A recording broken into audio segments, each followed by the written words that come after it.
Hello, everyone.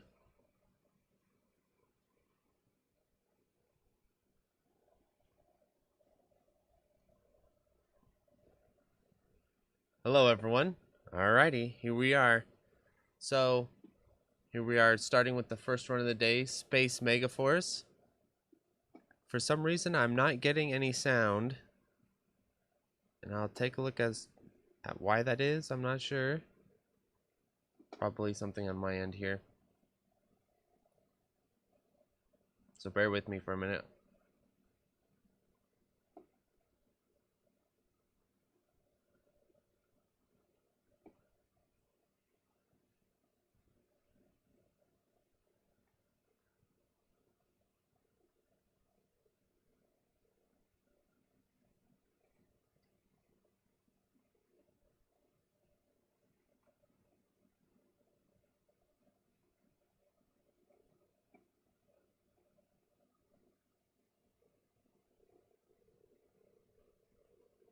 So you should be able to hear system sounds. I'm not sure. Maybe the game just isn't making noise yet? Let's ask in the chat, shall we?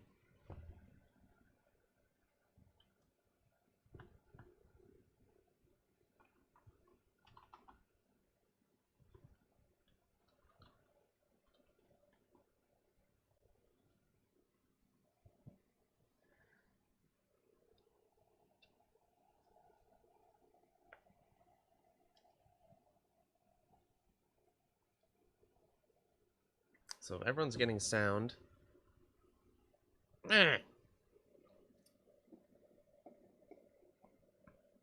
bear with me one moment here.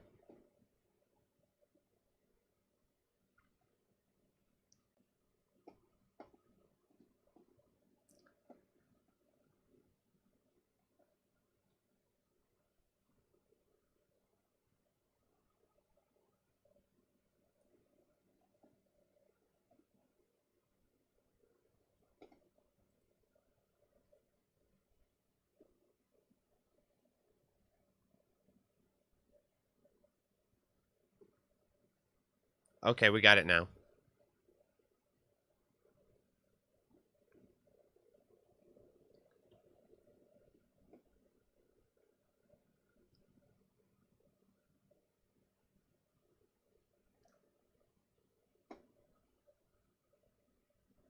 On peut voir donc les vaisseaux, c'est les vies et les bombes. Donc il y a des vies jaunes et des vies blanches. Donc ce qu'il faut savoir, c'est que normalement si on meurt, Welcome, everyone. en fait, on revient sur It un is super early in the morning today, but we're starting off with some Space Megaforce. So this is a shmup released on the SNES. I'm not sure if it's a SNES exclusive or not. I'll have to double check that, but I did actually play it a little bit in preparation for, doing commentary for the run today. So the thing about Space Megaforce that's really cool is if you are a fan of the Genesis game Musha, which I am definitely a fan of, this is a very similar experience, though I think with some key differences. The main one being how the power-up system works, and it looks like he's playing mostly on higher difficulty right now. I'm not super familiar with the difficulty levels, but it looks like he is playing on higher difficulty than default, that's for sure. So the way the game kind of works, like with Musha, is you have a load of different power-ups you can do and you can abuse, and you have really nice fast movement speed, which I appreciate in old school shmups. And the game, like Musha and a lot of older shmups, really comes down to carrying your power-ups effectively throughout the run, especially at higher difficulties, where if you die, it's gonna take a little bit of work to recover your power-ups, and you could get in some pretty sticky situations the further you get into the run. So the interesting thing about the Aleste or Aleste series, I'm not sure how to pronounce it, is that they tend to have longer stages and a kind of long introductory stage. Where when you compare them to stuff like cave games, they have, you know, cave games have usually a typically pretty short opening stage, just to kind of get you familiar with the gameplay and stuff. These games have like kind of long first stages, as you can see here. It seemed to go on and on and on. J'imagine que ça va être bien galère d'esquiver tout ça, esquiver les tirs à cette vitesse, parce que là il est en vitesse 6 là. Non, attends. So when people talk about shmups on the Super Nintendo,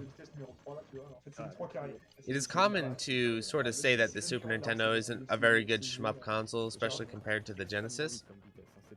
While the Genesis has a really deep, strong library of shmups, I think the SNES shmup library is pretty underrated.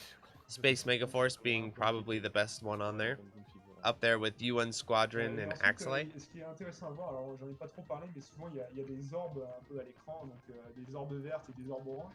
Et en fait, c'est des charges pour les niveaux de. So as you can see with the gameplay here, the power-up he's using the green laser power-up, which seems really, really good by the way. You can use it as a bit of a shield. Soit en fait, les orbes vertes font directement gagner le niveau d'arme, et on peut continuer de les ramasser une fois qu'on est niveau max. D'accord. Et en fait, ça permet de, et on peut les stocker. I'm curious how the scoring works in this game, because I'm not fully familiar with how this run is going to play out. I do know though that the scoring in Musha is pretty broken. I actually have currently the highest score in that game because I figured out that you can roll over the score. So keep an eye out because we may see some pretty glitchy, crazy stuff as we go. But generally, the way it works in Musha, and it looks like the way it works in Space Megaforce, is kill stuff, then you get points. You know, it's not really too complicated of a system on the face of it. So I'm sure there'll be some scoring tricks or glitches and stuff like that. Still stage 1. We're still going in stage 1. Et du coup, les armes spéciales, elles servent aussi à niveler les boulettes. Alors pas toutes. En fait, voilà, il y a des armes. I love the power-up icons, by the way. They look like Star Fox bomb icons. Magnifique laser, ouais, on voit bien ça. Ça charge et c'est vraiment. Et puis c'est un jeu à l'ancienne. Don't you do this to me, Twitch. De scoring à proprement parler. Le meilleur moyen de scorer, c'est de tout casser un maximum et de. Alors là, on peut voir, il vient de ramasser l'arme niveau 7 et là, il a fait des mouvements. Look at all those options he's got going. Toutes les options à la Gradius sur son vaisseau. Et en fait, là, ça protège entièrement sa hitbox. Ah. Et donc, en fait, c'est des options pour faire détruire avant lui. Ça peut le protéger. Donc là, en fait, il peut pas se faire toucher de face. Voilà. En fait, il y a plusieurs façons. Here we go, boss number 1. Looks like he's got a nice little setup with the options there, where they're protecting his flanks, thanks to lining them up just so. That's cool. It's always fun to abuse mechanics with destructible bullets.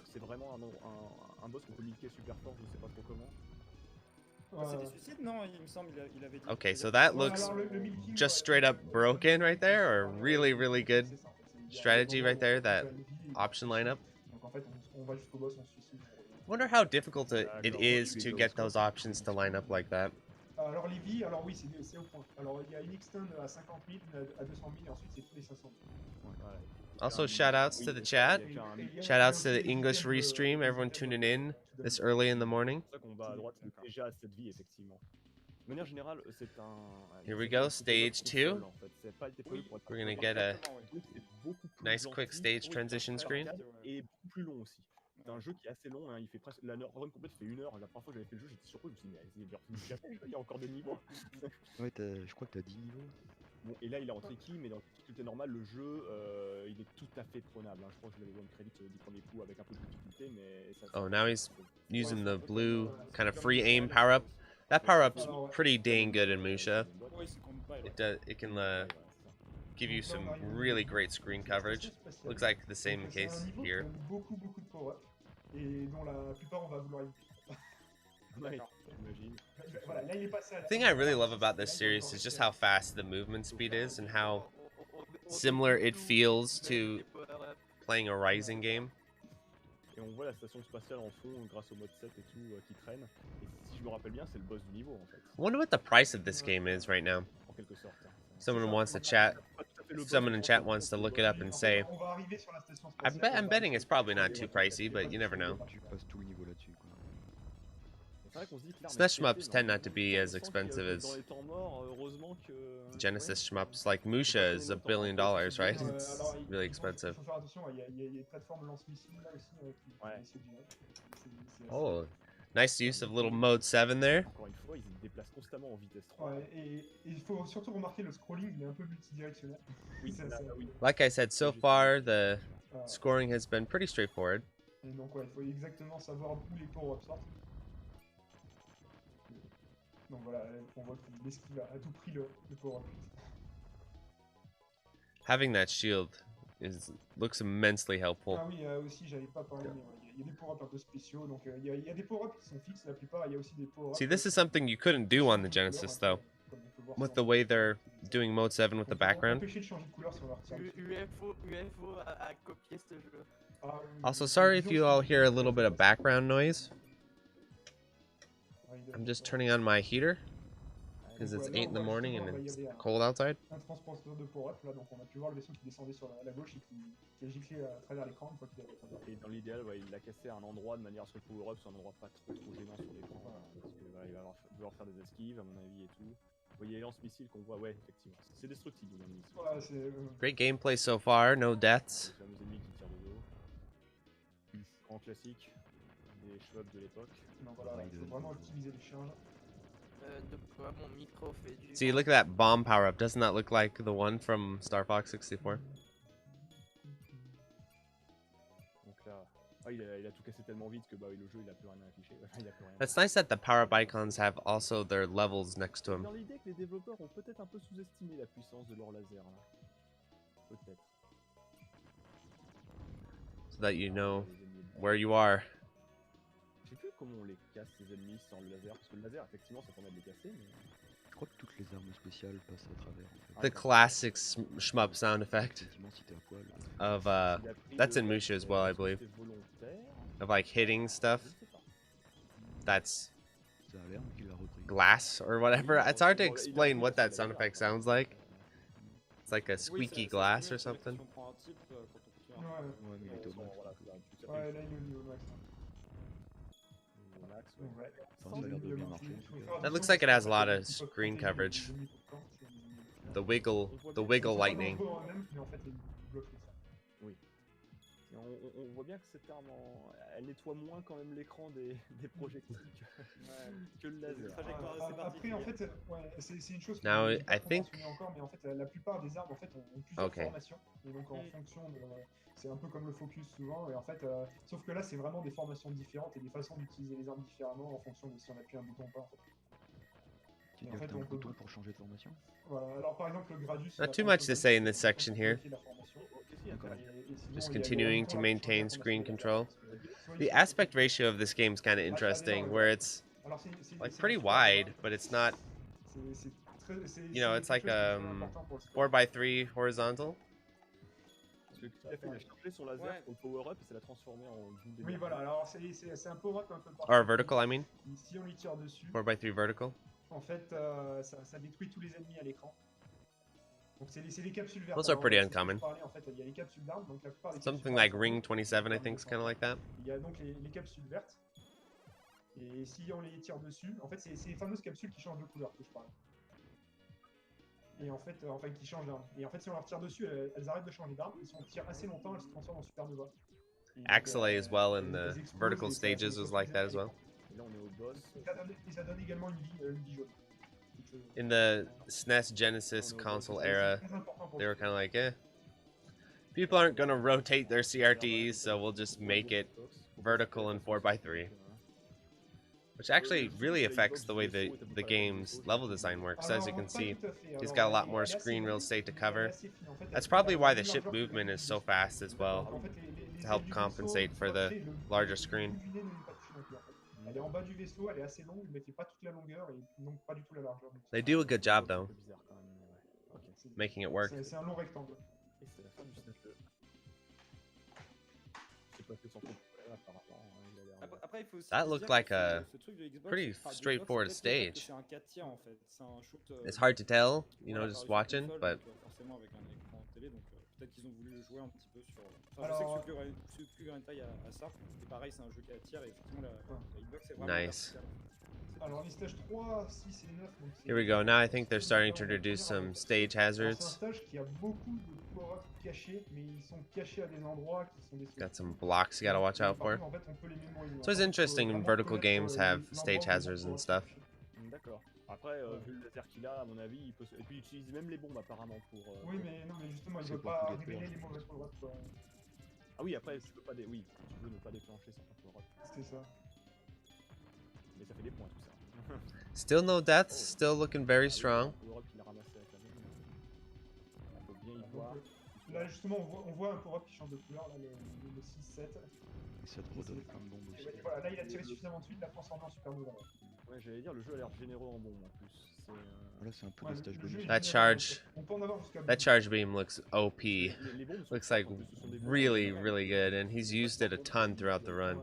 Bah, et après, ils utilisent surtout pour le scoring. Because while you're charging, it gives you a nice defensive Ouais, il a 11 option with Par contre, the le fait ball que there. Quand tu perds une vie, les bombes sont partagées. Doesn't seem like anything's really gone through it yet that I've seen. Rising. Usually the way it works is it's gonna have to be some kind of beam or lightning or something that goes through those type of shield mechanics. Je ne suis pas sûr. Bon, on verra s'il meurt. De toute façon, je pense qu'il va vouloir ne pas mourir. Oui, Ouais, je c'est ça, I wonder if that was a bonus stage of some sort. Sans vouloir mettre la pression. Alors, oui, le 6, le stage. Oh 3, my le gosh. système, avec les planètes et la- This stage might give you a bit of a headache, to be honest. Donc, ils sont They're like extrêmement they have mode 7 and they're not afraid to use it here. Il faut une cinquantaine de tirs pour les détruire. Oh my gosh. C'est très dur, mais en fait, des fois, Is that making anyone else feel a little dizzy? Ouais, sinon le laser fait pas mal de dégâts, à ce qu'on voit. Ah ouais, donc là, on voit les vaisseaux. Ah bah tiens, il s'est fait toucher d'ailleurs. Oui. Mais en fait, Passé on en perd, niveau 0. voilà, il perd du niveau d'armement. Ah, donc peut-être. Il est à poil. Yeah, it's 8 o'clock. Yeah, 8 for me too. We're up early. We're the dedicated shmup fans, shmup players. Les orbes orange pour pouvoir remonter le niveau d'armement. En un coup, c'est brutal. On voit que là, subitement, le laser il est réduit à. Ouais, c'est ça, voilà, à une seule ligne. Il a vraiment- So those guys leave trails you gotta work your way through. Aïe, une vie perdue. That weapon seems so good. Oh, death. That could be a big problem. Donc là, c'est bien, il y a- We'll on see. voit le transporteur sur la droite qui va plus détruire et récupérer une autre armure en aussi. Because in some Donc, ce qu'il faut games, savoir, c'est qu'en plus, les especially armes, these les older changements console shmups, vraiment recovery is assez really hard. en fonction Musha du is a niveau little bit d'armure, better about that. par And it exemple, looks like this le game. niveau max, c'est 6. Okay, this Et en fait, game entre, he's par powered exemple, down, but he's en fait, still il y a une he's différence still énorme hanging in there. Okay, sur l'armure. maybe this Faut vraiment section des isn't fois too atteindre bad. le niveau 6 pour que les armes soient équivalentes. Et effectivement, on sent qu'il avait. This is one of those sections where probably when you look at it, when someone knows how to play it, you think, oh, it doesn't look too bad. But if you don't know the route, it's a nightmare. That's the feeling I'm getting about this section right here. J'ai pu confirmer, c'est un peu comme Rising. Donc le jeu te donne beaucoup de bombes. Can I just comment on how bizarre the background of this level is? Not only the crazy mode 7 lunging that's going on, but also that it's just like green vomit colored. Après, kind of a- I'm not gonna lie, kind of an ugly stage. Et à revenir dans la course avec full puissance, mais il faut faire très attention avec ce genre de jeu parce que passer la première mort, souvent vous êtes en manque de puissance de feu et ça peut Going for that s'enchaîner. Life Force sort of vibe, I guess. C'est méchant quand même. C'est 4, là on est au stage 4. Stage 4. Stage 4, oui. Enfin, sur 10. Oui, il y a 10 stages, je crois, c'est le jeu. Et, Ouais. He's fully powered up. On est surtout bien sorti sur sa recovery. Nice recovery on that life. et il est bien revenu, c'est ça. Parce que ça passe bien. Parce que là, Il joue pas en normal, encore une fois, il joue en tricky, donc là les suicides bullets, normalement elles sont pas là. Quand vous jouez naturellement au jeu, il y a ça en plus, c'est toujours un peu compliqué à gérer, quel que soit le shmup. Oh oui. Working his way through here. L'outil ultime des développeurs pour être sûr que le shmup soit dur. Those moons are pretty crazy. Il y a les petits lasers. Bon, il est revenu dans sa route, là, je pense. ouais, je pense que c'est- Okay. Ça va être assez amusant à jouer, je suppose, avec ce gros laser là. Great C'est gameplay so tout, far. hein. It's always interesting when you're doing a live run and you take a death. énormément. Even if you're really familiar with the game, even if you have practiced a lot, it just gets in your, it can get in your head real bad. So it's always important to try your best to recover no matter what, even if D'accord. Ah oui, elle s'ouvre, elle se you're ferme. really confident with how you play the stage. Sometimes it always can kind of throw you off.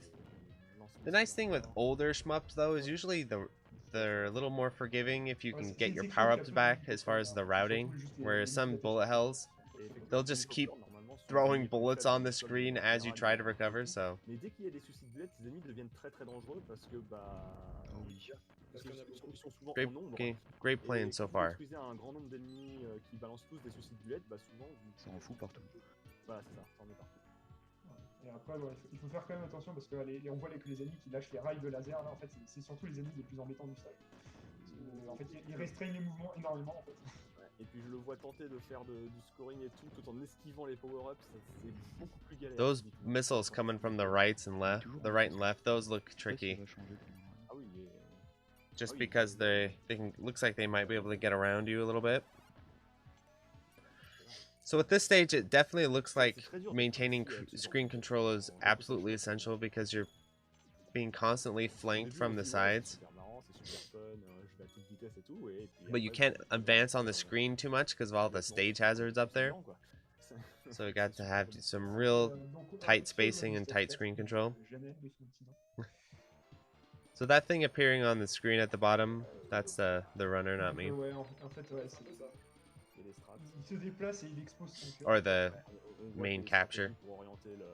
Oh boy, don't you love boss fights like this? Where it gets behind you and you have to run around it like that? There you go. Was that really the fight? Holy smokes. Maybe that was a mid-boss. No, that was the boss fight. Wow. C'est un stage assez labyrinthique. Destroyed him. Il y a beaucoup de cloisons qui vont bloquer les tirs. Donc il va principalement... Really cool looking chat layout, by the way. And the game art and everything. Looks great. Super Aleste fait partie de ces jeux où le décor physique tue, ne fait que pousser. I'm getting some serious life force vibes from the past two stages. Ah oui, là par contre, ok. Mais d'accord, mais au moins tu ne meurs pas instantanément. Il n'y a pas de contact, le contact ne fait pas de dégâts. Again, an interesting background choice. It's pretty cool though. Darius Gaiden s'est inspiré. Oui, He's flying over some strange planet with a swirling trench beneath him, it looks like. Or is that supposed to be water? Is that what that's supposed to be? It looks more like a living creature than water, but maybe it's supposed to be some kind of flowing liquid.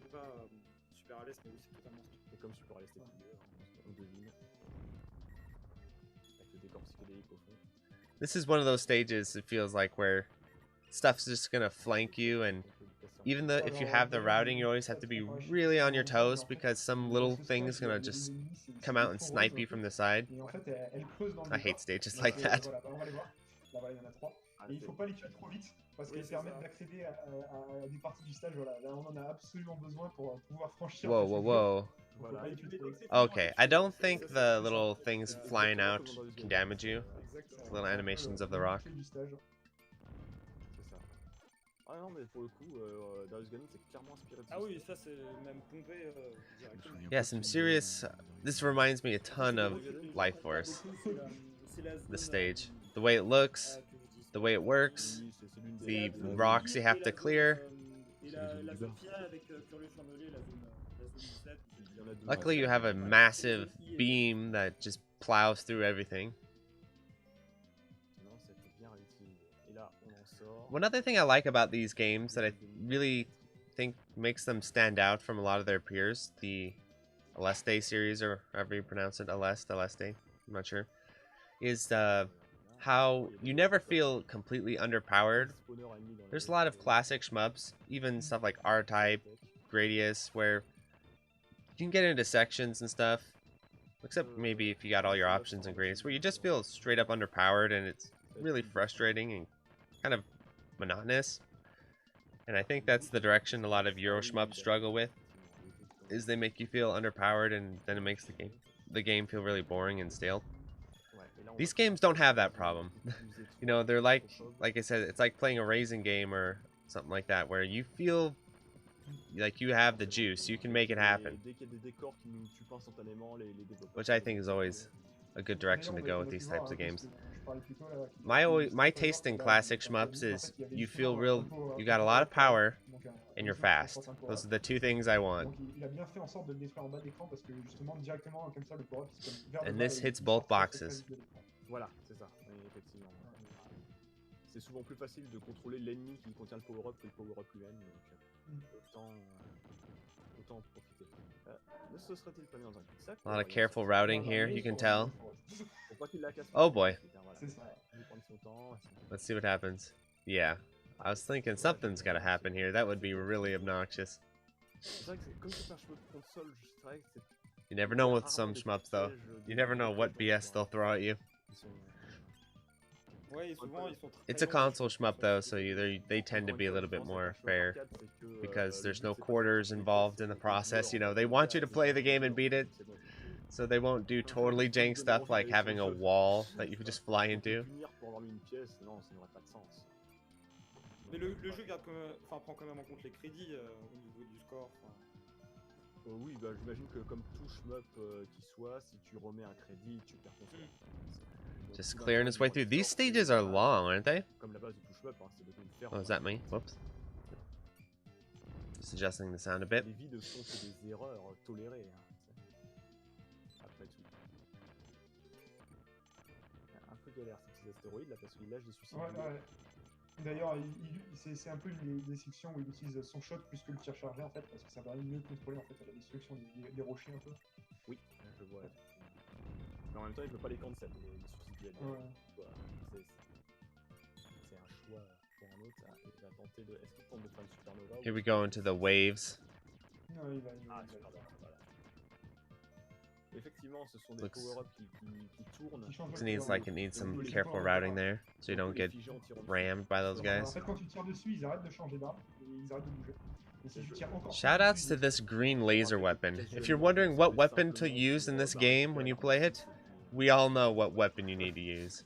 Bah, disons que ça nettoie l'écran aussi parce que ça. He's used it for the majority of the ça run. tue tous les bots. It just seems really good because not only does it lay down really powerful suppressive fire with the charge, but also is a defensive utilization of the charge animation too. So it's really got it going on.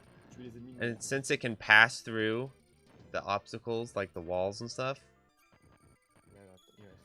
it's just really good.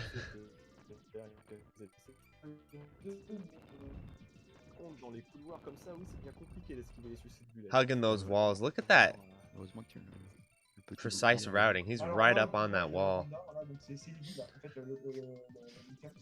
et en tirant dessus, on peut le faire changer de couleur. Donc, en fait, Is that maintenant, some il a kind une of extend? See the little happy face, or is that an enemy? Tu peux avoir une petite jaune. Some kind of something. Some kind of weapon of some donc tu peux kind. avoir plusieurs vies jaunes en stock. Oui, bah là, il y en a 12. Or item of some kind. Elles sont pas forcément toutes jaunes. Oui, je pense pas. Yeah, see? Mais oui, tu peux avoir plusieurs vies jaunes en stock. D'accord. Gotta have it. It's almost like you have to have this weapon in some of these sections. À la fin du jeu, on arrive avec. Il y a des jeux qui le font. Hein.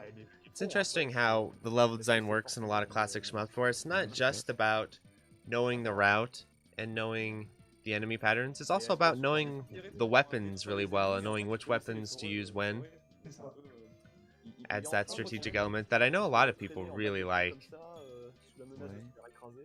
Ouais.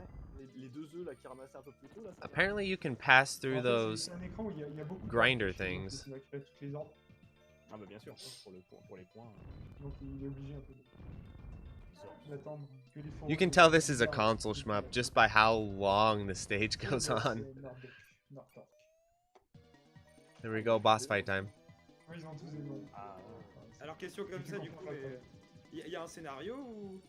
Oui, il y a un This looks scénario. scary. Tu es les D'ailleurs, méchants. Non, non, mais en fait, c'est un peu de mémoire. Discharge? Oh, okay. Now the game's getting nasty. At throwing in environmental hazards as well as the bombs. Mais en fait, oui, sinon. Clever concept though. La Terre, et en fait, ils font une base spatiale au-dessus de la forêt amazonienne. Using the environment in the boss fight like that. Et ouais, donc les humains essaient d'envoyer un vaisseau, ça échoue, et finalement il y a des esprits. Guy's doing a great job so far. Je sais plus d'où qui viennent en aide. Et donc, justement, la fille qu'on voit dans le générique, c'est un de ces esprits. Yeah, there should be an M2 port of this coming pretty soon. Yes. Il y a combien de stages en fait dans le jeu? That'll be great. Et là encore, c'est un autre avant-poste, hein, je crois. I wish the M2 announcement event was a little bit more clear, to be honest, because it was kind of hard to follow what they were going to release, which is kind of the point of your announcement event, right? But I'm just assuming this will be included. Bon bah. Et là, les bombes qu'il a accumulées, il les a bien toutes balancées. Alors, il va commencer à manquer de bombes. Il a une plus. That item looks crazy. So it looks like you want to collect it when it gets red. Surtout sur les stages bonus, quoi. Oh, the grinding damage sound. On n'utilise pas beaucoup. Donc là, il essaie de faire une supernova. C'est dur avec les suicides. So for this stage, he's switched over to looks like the homing laser or some kind of laser. Yeah, it looks like it's homing.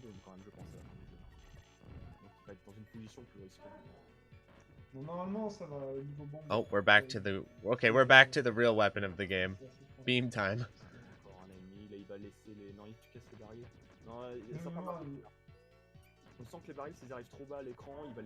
Again, I think the scoring has been pretty straightforward. Just kill shit and you're good.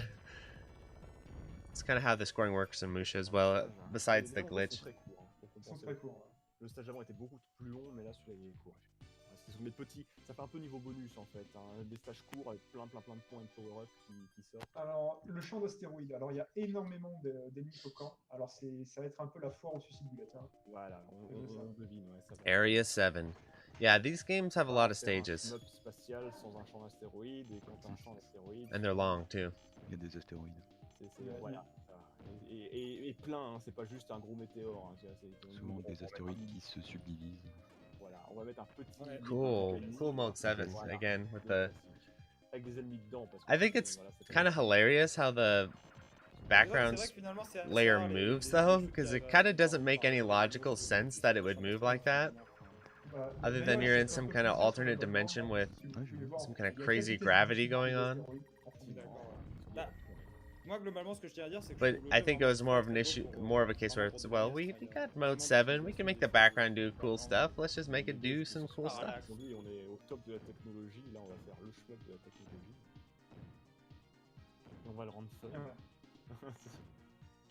Still looks probably better than the XLA mode 7. I guess that's a little bit debatable. Si on détruit les chaînes, en fait, ça lâche encore plus de power. D'accord, ouais. Je vais voir si on pas les astéroïdes parce que les astéroïdes un peu partout. Mais parce que voilà, encore une fois, ce sont à cause des suicides bullet. Oh, you gotta watch.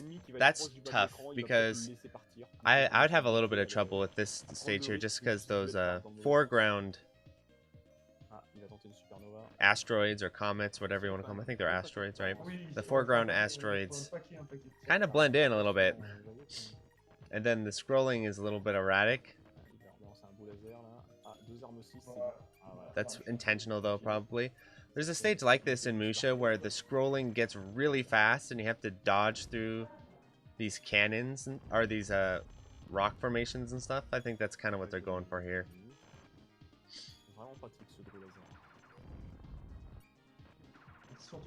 Nice suppressive fire.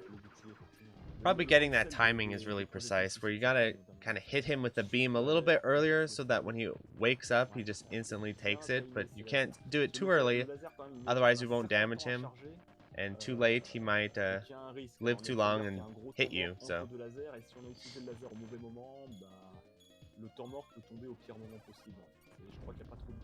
Cool song.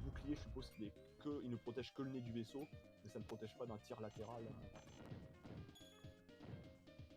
Donc là, ouais. D'ailleurs, on a pu voir à quel point le stage il est généreux en power-up. Donc il y a eu une section avec énormément de power-up.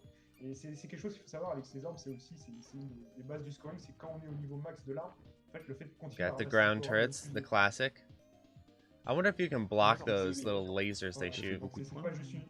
We'll En fait, see. quand t'es au max, vraiment au niveau max, surtout les orbes So verts, far, ça he's augmente been vraiment beaucoup. just blasting him before Oui, donc that y a pas intérêt à became an changer d'arme, issue. en fait. Y a intérêt à rester Et à surtout, l'arme. pas Looks à like perdre it, though. le niveau d'arme. Yeah, they're destructible. C'est ça. Comment est-ce Comme qu'on beaucoup. perd le niveau d'arme? En se faisant toucher. En fait, avant de mourir et de perdre une vie, tu vas perdre 4 unités d'armes. Donc tu vas te retrouver après. D'accord.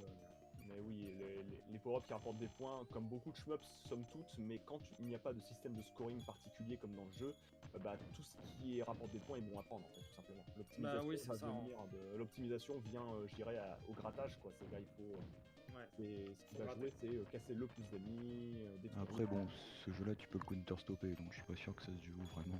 Yeah, for those Alors, who mais just avec tuning in maybe to the run, Quand un jeu est definitely check this counter-stoppable, game out. It's one of the avec best quel SNES effort shmups, c'est probably facile the de best counter-stop, one. I think that's pretty. Il semblait que commonly c'était agreed upon. facile, Mais c'est c'était long, assez quoi. facile. UN C'est Squadron's long, up there as En well, fait, though. c'est Is le the thing. making, c'est ce qui... Ouais, I do like Axelay quite a bit, On en verra pas, but mais I do ça, know mais it. en fait, oui, It's la considered stratégie, not quite as c'est good as the other la two, probably. stratégie qui est pas très bien réalisée, apparemment. It's got a little bit of jankness, especially with its mode 7 Un stages. bot qui donne suffisamment de points pour donner plusieurs vies. Bah en fait non, c'est même pas beaucoup de points, mais c'est juste qu'en fait tu peux faire une boucle infinie. Quoi.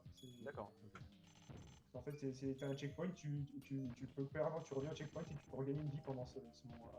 D'accord. La ok. section. It looks like En fait, tu so peux- far the difficulty of Dernier this point sur the c'est pas- difficulty curve of this game has been pretty gentle. Une erreur, je dirais. Haven't been les too counter-stops, many c'est un peu huge l'erreur, spikes and l'erreur weirdness or craziness so far. c'est l'erreur de game design d'un shmup. Parce que le problème, c'est que Or any sur le jeu, ridiculous tu vas ramasser looking une communauté sections. qui est assez hardcore de manière générale. Bien sûr, ouais. Et donc, le problème, c'est que la moindre Gotta do erreur some de careful game routing design here. passe Misdirect ouais. those turrets. fissure. Et donc, le moindre petit défaut de This game reminds me of design Greg a little bit. peut The state, Stage 6 voir Et le devenir une mécanique with de those scoring à with part. that turret section you gotta get your way through. Le jeu juste à cause de ça. Typiquement les counter-stop. Et même des développeurs qui Après, ont- je tiens à dire, il y a quand même des counter-tops qui sont très durs à réaliser, comme celui de Dimao, et enfin, de voir des Oui, gens faire ça, bien c'est sûr. quand même. Ou genre Futari Ultra, bon, faut le counter-stopper. It'd be interesting to see him try and clear the game without using the beam. C'est If une he had to erreur use que a même different power up. Les développeurs de shmup vétérans ont tendance à faire parce que il suffit du moindre Sous-estimer Boss les fight joueurs. time. Non, repartir sur un boss mode 7 Okay, yeah. et il tourne. Il y a beaucoup d'effets visuels. Oh yeah, they're Alors, like, c'est you ça. know what? C'est- Let's c'est- go all c'est- out with c'est- this c'est- mode c'est 7 un peu, stuff. la démo technique de la console. En fait, il y a énormément d'effets physiques, de transformation. Oh, it's this the classic satellite style boss. You gotta take out the pieces of it, and it's gonna have different phases. C'est parti. C'est trop fun, voilà, on va le faire tourner le boss. Vous avez vu, on a un boss qui tourne. Et Nice qui suppressive revient. fire there. Il y a des ouvertures de trappes, ça lance plein de bullets, et donc il faut bien timer ses releases en même temps. Oui. You can tell the movement speed really comes in handy for this En plus, fight. avec ses pirouettes, le boss, là, il téléphone pas mal quand est-ce qu'il va... qu'il va revenir. Mais bon, I used to think being too fast made the games, you know, a bit harder, especially when you had to do boss fights and stuff. But I've found that once you get a hang of being able to control your ship at Et fast la dernière speeds and sphère stuff va like that. envoyer des éventails différents, c'est des bulles différentes. Okay, that was weird. I don't know if that was in game, on their stream, or on my stream. We had 3 layers of Là, on arrive à la dernière possibilities trappe, there. et là, justement, normalement, c'est des bullet bleues. Ah, il peut pas. Et c'est des vagues un peu plus longues, un peu plus géantes. Looks like you have to know when to time that. Il y a Décimolt qui demande ce que c'est le counter-stop. Alors, Counter 99 millions. On peut plus aller plus haut en score. Ouais, comme il est, ouais. En fait, le counter-top, Look how you can tell he really knows what he's ça doing. consiste à faire que le Very le precise jeu a routing le on this maximum de boss. points possible prévus, donc typiquement c'est 9, 9, 9, 9, 9, 9. Here we go, the core. This is where it's gonna throw everything at you. I think the scary part are those C'est pourquoi. meteors Parce que, en fait, just souvent, soit c'est un flying problème de flying développeur, around. les développeurs, ils Because parlent they, pas it looks like they souvent, might c'est- go ils se through disent, your voilà, le score ne dépassera jamais charge ça, donc ils sont beam. pas embêtés, et en fait, bah, les joueurs ont trouvé un moyen de scorer. unless you put a good amount of damage on them. Voilà, ils se sont dit, bon, on va mettre ça sur un int ou je ne sais quoi, et puis... Puis là, en l'occurrence, c'est pas idiot parce que là, il Bam says the difficulty curve of this game is random. It definitely appears that way to me. Yeah, where certain sections looked kind of easier than other sections. Pas déconnant. You know, rather than being a nice direct climb upward. Et ouais, sauf que des fois... des fois, Area 8. We're still rolling. il suffit d'un... Alors, c'est la flotte des pâtes, le stage 8. Ce n'est pas considéré qu'on avant-poste, ça. Hein, c'est considéré- Alors, non, c'est... Par Je crois contre, que il c'est faut là que remarquer j'avais qu'en game fait, over une fois. Ouais, il détruit des parties, et The en fait, mode une fois 7 qu'il on les this détruit, stage en fait, makes a les little bit débris more sont sense côté, on peut voir. with how the background J'imagine que works. ces débris balancent des soucis de bullet aussi. Donc, c'est pas drôle. C'est ça. Ouais, voilà, sinon c'est absolument pas drôle. Ah ouais, c'est ça, ouais, on est bien. He's Sur just les ailes, foregoing the left side of the c'est screen there. un grand classique. Un grand classique, ouais. Ça va redevenir un Oh, peu destructible avec des little murs, parts. des You gotta toiles, love that. Ouais, il y a des tourelles, That's et il y a always différents fun. types de tourelles, donc faut savoir ce qu'elles font chacune. C'est le stage 8. Okay, I'm sensing we're gonna start getting into the crazier bits of the run here now. À s'énerver un petit peu. Ouais, il y a des tourelles qui tirent de manière régulière, il y a aussi des tourelles qui tirent très rarement, mais qui tirent des bullets très très rapides. You know, the jankness. Every old school shmup needs to have some kind of jank stage. Et puis t'arrives dans le tout dernier niveau, tu fais ça commence quand même un peu, il se finit le jeu, et en fait le jeu se finit jamais en plus, parce qu'il dure une éternité, parce qu'il y a 10 stages quand même. Et c'est pas des courts stages super rapides comme certains. Luckily, he's got that ultra beam. That's what I'm gonna call it, the ultra beam. Et la difficulté augmente toujours quoi, en fait. Just so good. Balancer vos bombes. Puis au moment où vous avez plus de bombes, It's also nice it shoots bullets while you're charging. You see that? Non, mais il se fait toucher. Ah oui. Ouais. Oui, il a plus de 2 lasers, effectivement. I'm pretty sure those bits of the stage are Ça revient vite, mais il faut pas dangerous. se refaire toucher le temps de. when you De blow se stuff toucher. up, the shrapnel. Ah oui, bien sûr, oui, ça, oui. I'm pretty sure that can damage you, yeah. Hop, On est revenu niveau 6. Yep. Il est revenu à 10 bombes, je pense que là, il attend le prochain avant-poste. pour This balancer looks toutes like ses a bombes.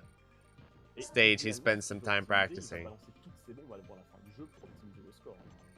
It's one of those where Parce qu'une bombe, if you know the route, it à moins que looks ça vole looks beaucoup, un peu pretty plus. straightforward, but Non, Non, non, you can kind of tell justement, if you en don't know the général, route, you're in for a world of hurt. On est d'accord. Ah oui, pas de pour le- bonus de fin. Par contre, les vies bonus doivent peut-être compter, peut-être. Peut-être, Je suis même pas sûr. Non. je suis pas sûr. Hein. Remarque, oui, c'est la technique du suicide. This is probably a section of the stage where you definitely don't want to take a death because recovery might be very, very difficult. Pas pour le bonus de fin de jeu. So far, he's only had one death though. He's been playing very strongly. Mais il n'a aucun intérêt à perdre des vies, alors que balancer des bombes ça peut toujours être utile, genre pour détruire un boss chiant ou pour nettoyer un stage plus facilement, typiquement le prochain avant-poste. Là il a 11 bombes à mon avis. Elles vont pas rester à 11 longtemps. Laser. Ah, les fameux lasers qui pilotent. Just some empty floating. You know, I'm not a big fan of that stage design, but Ouais, know, c'est un peu plus console galère. shmups On tend to do that a little bit un more. qui est fin comme ça. Là, ça va il repasse à double laser. Mais on voit qu'il Oh, beaucoup plus those à will réussir rotate. à récupérer sa puissance max parce que le fait de pas être à puissance max. Yeah, this section looks tricky. Il me disait que ouais, c'est le stage clairement qui est le plus difficile sur le stage. Oui. C'est un peu la bête. A lot of stuff going on screen right now. Les débris peuvent passer un peu, voilà. Non. Je pense pas que cette bombe elle était là pour le scoring à mon avis, tu vois. Bomb? Vous voyez les soucis de bullet qui commencent à arriver. Star Fox tôt, bomb? Là, oui, celui-là il commence à faire des manips risquées. Oh, fun times. Des esquives que je ne This is sentirais the aucun jour parts à l'aise, when they get you in these confined sections. This is when having that fast movement speed can be really tricky Pas louche. because you have to just be so precise, but you also have to move quickly too. à retenir.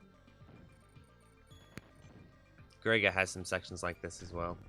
Donc ça c'est des trucs qui nous tuent là, les sortes de lasers qui sortent de... Oui,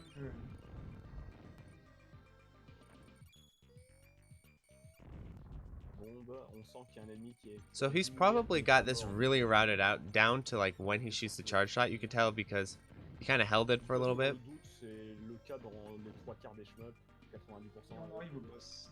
Balancer une bombe est toujours mieux que de perdre une vie. Ah oui, I wonder en if he's général. playing this on console or if he's emulating it. C'est un une boss. Rising, De bien bomber d'une strat. Tout autant que... Not that it really matters. I'm just curious. Bien bomber, très très bien. Oui, c'est une compétence qui est beaucoup plus. Because if he's playing it on console, he's either playing it with a Mais SNES plus pad or sympa que he's d'autres. got a swag Il y a des jeux arcade qui stick ont setup. à bomber, mais c'est vrai qu'on va voir tout à l'heure avec Illvelo. Ouais. Oh. Il y a des jeux qui facilitent. I think if you macro around the boss, it looks Balancer une bombe presque une fraction de seconde après. looks tricky, but it also looks, you know, pretty easy to work with so far. Now it's probably, oh yeah, fun times. Le seul Des shmups qui moment ont... Luckily, you've got the ultra beam. Où claquer une bille, Cover ça you. vaut le coup, c'est quand on a pris de bombe. C'est ça. Aussi, il y a ça. I sometimes wonder if when they're developing their game, they're like, yeah, this section here, we're gonna cover the screen in bullets, and you're gonna have to really dodge around them. And then they're like, well, what if you just use the ultra beam and sit at the bottom of the screen and absorb them? Là, il veut bomber. Stage 9, the game is still going. Troisième avant-poste. Le but c'est de faire des points, vous pouvez regarder le score qu'augmente chaque fois qu'il balance une bombe pour bien comprendre pourquoi ça. Puis les gros ennemis qui tankent bien. Ça monte. Oh, this looks tricky. I always hate sections like this where something like a big enemy spawns behind you. That's always scary. Il revient en fait, il va le croiser plusieurs fois. Oh, le score qui explose. C'est pas hyper rare de voir le coup du boss qui revient plusieurs fois dans le stage pour te troller et t'attaquer. Maintenant, un jeu où tu pourrais tuer le boss à l'avance et t'as pas de boss à la fin. Ça pourrait être amusant. La bombe, elle a pas une box uniforme, j'ai l'impression. Looks like you gotta just lay down. This might be a little bit of a resource test, it looks like. With the bombs and everything. Well, that was clean. Getting up and around the boss, get up around the enemy like that. Voilà, les suicides duets sont un vrai problème. So you gotta misdirect those little guys upward, and then sweep back around to get underneath them. Where you want to be is right underneath the guy, but to get there you gotta be careful. And it looks like he goes downward on the screen all the way, so he may ram you if you're not careful, as you can see here.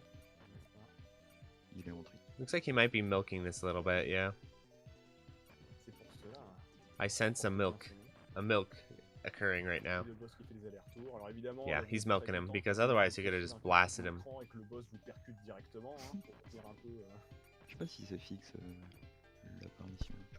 It'll be interesting to see how long this goes on, because these games can have some pretty broken sections when it comes to milking them.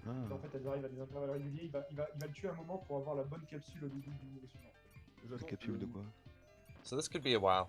En fait, il veut que la dernière capsule soit une arme de type 1. Ah d'accord, ouais, genre l'arme dont il aura. As a commentator, I don't feel it necessary for me to fill up the milks too much. It's always a struggle as a commentator of a run. It's like, okay, how much do I need to talk about while this very repetitive milk is occurring? Parce qu'il n'y a pas réellement de milking des boss, je dirais, classiques. Là, en fait, si tu Là, oui. Là, oui, mais That little extra element there looks a little tricky. C'est plutôt faire générer des. Oh boy. Donc là on voit, voilà, c'est une arme de type 1. Okay, now he's gonna kill him. Ultra beam. Il va arriver au dernier niveau, donc. Le dernier niveau de souvenir, il est long et difficile. C'est tout ce que je. C'est un dernier niveau.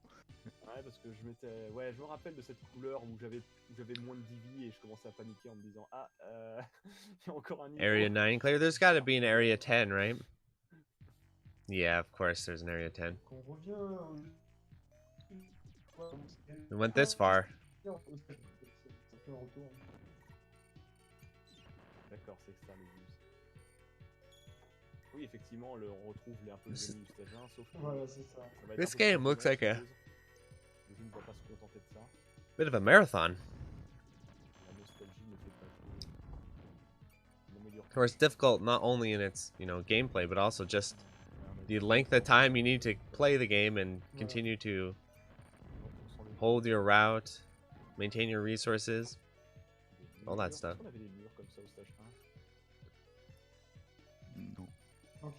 So the Ultra Beam's gonna get around. The idea of this section that makes it difficult is that you can't hit the enemy turrets right away, but you can. I wonder if there are other weapons that are piercing, or if the Ultra Beam's the only one that does pierce like that. Tu vois qu'il oriente bien les vagues de, enfin les gros snaps de boulettes suicide parfois sur un côté. Oui, c'est rapide mais ça joue. Ça fait partie des strats, je dirais, de base avec les suicides boulettes, c'est les orienter d'un côté, ne pas tirer, ce genre de choses. Donc là, c'est ce que je parlais, c'est voilà. He's gotta be really on his toes now. Ah oui. He's got stuff flanking him, and he's gotta watch out for the stage hazards. Bon, bah, est-ce qu'il va les garder ou pas? On dirait que le laser fait bien le travail. Ouais, c'est vrai. Il a peur de vouloir mener. Ouais, non, ça a l'air d'être bien. Hein. Ouais, il a à peu près tout ça. On casse bien tout ce qui bouge, hop, là, ça fait nettoyage. Passage jouissif. D'ailleurs, tu vois, on s'est loin, en fait, il n'y a pas 10 niveaux dans le jeu, il y en a 12. Oh Ah merde. oui, d'accord. Oui, c'est beaucoup. A little hidden bomb there. Désolé, pardon. Oui, tout ce que je me rappelle de jeu, c'est ce feeling de il est interminable. Et c'est quand est-ce qu'il va se terminer parce que je commence à m'en This section looks a little crazy. On voit qu'on a des experts quand même. Hein. je pense, hein, que moi j'étais là en train de me dire. Oui, parce que le stagiste m'avait fait une impression comme quoi. Ah, So bon, today, bien on this one, they went with a little bit more simple of a background layer. c'est le stage 10. Got the clouds and the ground. Looks great. Je retrouve le feeling que j'avais la première fois que j'y ai joué. Ouais, ça, c'est deux loops de Donpachi. See, it makes a little bit more logical sense to have the clouds kind of waving around like that, rather than having like the background of the planet doing that or whatever. Voilà, il y aurait pas de souci. Imaginez s'il y avait eu 2 loups. Ah bah oui. Ouais, les loops c'est plutôt une mécanique. Oh boy. Le jeu, il doit être mécanique ancienne. Oh boy, the game's really C'est toi qui l'as lancé. jamming you in there. C'est pour ça que les loops ont tendance à disparaître des shmups un peu plus récents. Oui. Non, ça je suis d'accord, et moi personnellement c'est quelque chose que je critique un peu, c'est que je préfère un jeu qui a un seul loop mais une difficulté très très élevée que juste monter la difficulté artificiellement. Et c'est un truc qui est très présent dans les tout premiers jeux d'arcade, Space Invader, Pac-Man, bah, ça boucle à l'infini, ou peut-être pas à l'infini parce qu'il y a des jeux qui ont été un peu... Voilà, mais notamment Gradius, je pense, le premier oui, shmup, exactement. Vraiment des loops, on en parlait. Il fallait ça permettait de rallonger la durée de jeu. Le problème c'est que tu n'avais pas calculé, effectivement c'était pas terrible pour une borne d'arcade parce que point de vue exploitant c'est pas terrible ça. Le gars qui reste 2 heures sur sa borne, bon avec une seule pièce c'est pas rentable. How's it going in chat, everyone? Ils ont mis Gradius 3. Voilà. Oui ça, ou alors on se dit on va mettre juste un second loop et on va le rendre Techniquement c'est infini. La méthode cave entre guillemets, hein, ils ont mis un It looks like the real trick here is being able to maneuver around the screen mais ils vont voir cracher des pièces in these avant confined d'arriver spaces. là, It's always tricky. Après Cave quand même c'est cool parce qu'il y a vraiment les... And then timing those charge shots just right. You get everyone in the crosshair. Dans les Gradius, dans les loops très très avancés, mais voilà, tu regardes les très anciens jeux d'arcade, mais en fait les loops elles montent très très progressivement. Et, type Pac-Man, voilà. Ah oui, en fait c'est toujours les mêmes niveaux en fait. Great gameplay so far, by the way. Still only one death long ago. Après, je sais plus s'il est 1940. Other than that, it's been pretty much picture perfect.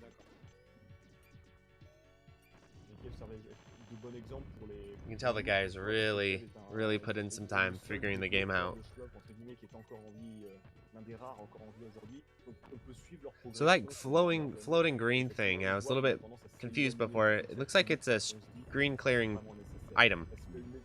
So the reason why he was avoiding it during that mid-boss fight was so he didn't destroy the milk.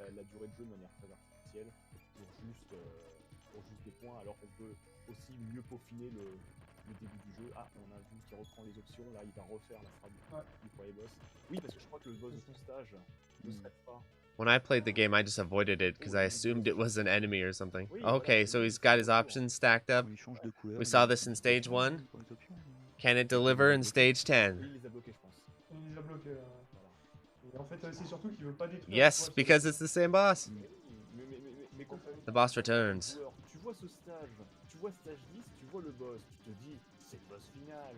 Éventuellement il va avoir une surprise pour te surprendre. Et tu te dis c'est la fin du jeu, oui là tu vois il y a des surprises, là tu le sens là où là. Même sur les côtés, d'accord. Voilà, il se balade sur les côtés, heureusement qu'il y a un petit système en bas de l'écran. Non, il n'y a pas de safe, c'est surtout en fait c'est... Nice. Ouais, les modèles. Ils sont indestructibles ces machins. Safe spot. Si, ils prennent et en fait ça peut faire perdre des niveaux d'art. I imagine without this technique, this boss fight would be very challenging. But that's what you get sometimes in some old school shmups. You can get some pretty awesome, crazy strats that allow you to kind of get around the game a bit. Mais Darius, peut-être dans le burst, non, Yami? Oui, exact. Oui, parce que dans les anciens, il me semble pas qu'il y ait ça. Enfin, en tout cas, sur lequel j'ai joué, il y a pas... J'ai Darius aussi. Ah oui, j'ai Darius, oui. Ça, celui-là, je le connais pas du tout. I don't know if it's over yet. It's always hard to tell. Area 10 clear? Probably going into the final boss would be my guess. But we'll see. Et tu te fais éclater en 5 secondes parce que t'as même pas le temps de réaliser ce qui se passe. Oh no, we got a whole extra C'est d'ailleurs, area here. Une des raisons pour lesquelles Cool background. je vais débarrasser de l'arme 7, c'est qu'elle est horrible. Oh, this is like the canyon stage. You gotta fly through and not get trapped. Et là, ça ralentit, tu te dis attends, mais je vais me faire planter, je vais me faire planter. Now it's a racing game. Parce que ce genre d'endroit, tu sais pas que tu vas te faire bloquer. Ça me fait penser au dernier stage. So you just need to hard memorize this stage probably. Ouais, c'est un peu ça, ouais. Pour ceux qui ont envie de pouvoir du premier dessus, ça représente bien. Hop là. Brancher le jeu. Voilà. Allez, là, ça se calme. Voilà, Les labyrinthes qui vont plus vite. c'est vrai que vous vous inquiétez, quoi. Vous pensez que le jeu était fini, et là, paf, le stage qui commence à 200 à l'heure, avec des murs. Je suis quasiment certain que j'avais perdu une vie là-dessus. On ne me croyait pas ça, en me disant mais what the fuck, il se passe quoi? Au secours. Ça surprend un peu, ce genre de petites arnaques. En tout cas, depuis plusieurs niveaux, c'est très propre ce qu'il fait. Ouais, Ah oui, oui, non, clair, il a pas perdu de vie. Now you gotta sort of route around to use those as a cover fire. On se dit que 22 vies c'est large, mais attention, ça marche un pilote à l'ancienne. Then you can use the ultra beam to pierce through it. Il y a des Ouais, checkpoints. il suffit qu'il meure maintenant. Il perd Ah oui, So that's kind of the idea, I think, is you find places to sit in charge Ça dépend. Parfois, ouais, il ça recule. dépend de tes and get cover, t'as des and vies jaunes, blast them when you get fully charged. si tu perds une vie blanche, ouais, c'est ça. Mais quand tu joues casuellement, typiquement, tu les as cramés là, Nice. les vies jaunes, elles Oui, sont c'est déjà ça. mortes. Donc t'as pas envie de mourir du Oh, the tout. game's getting generous with those. There's another one. Pas bien, les checkpoints. Ça fait mal. Et du coup, Juju, est-ce que tu sais combien de modes il y a dans le. Ooh, he had to kind of sneak around that. The suicide bullets there. Il y a le mode normal, il y a le mode hard, il y a le mode hyper.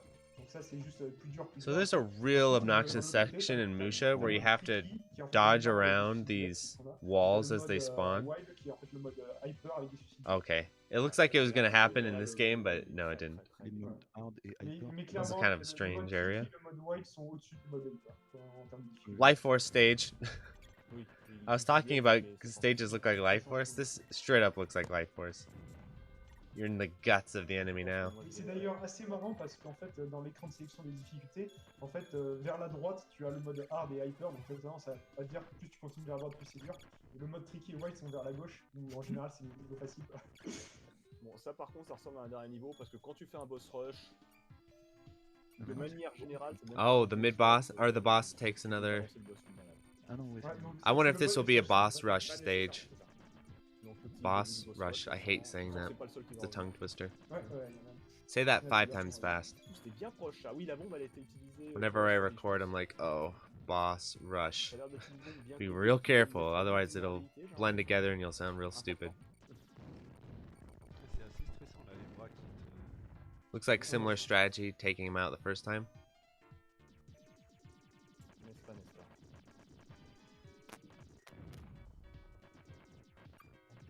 Gros punto, ça fait ici. C'était bien, Jess. It's hooking you up with all them power-ups. It's preparing you. Relax, tu sais, pour un dernier stage de l'enfer. Voilà, c'est ça.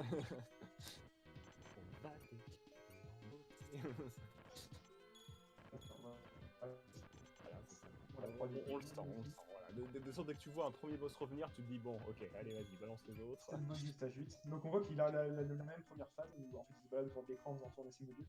C'est ça. How's it going in the English chat? Et ça, là où ça devient dégueu, c'est quand. Here we go, yeah, I was right, it is a boss par rush. rapport à leur version normale. A little bit more aggressive, it looks like. Il est plus rapide, je crois. C'est bien, là. Peut-être. La deuxième phase, voilà, où il se plante au milieu et c'est que ses modules qui le traquent. Ouais, bah là, tu tournes. Hein. Ah, ouais, ça y est, ça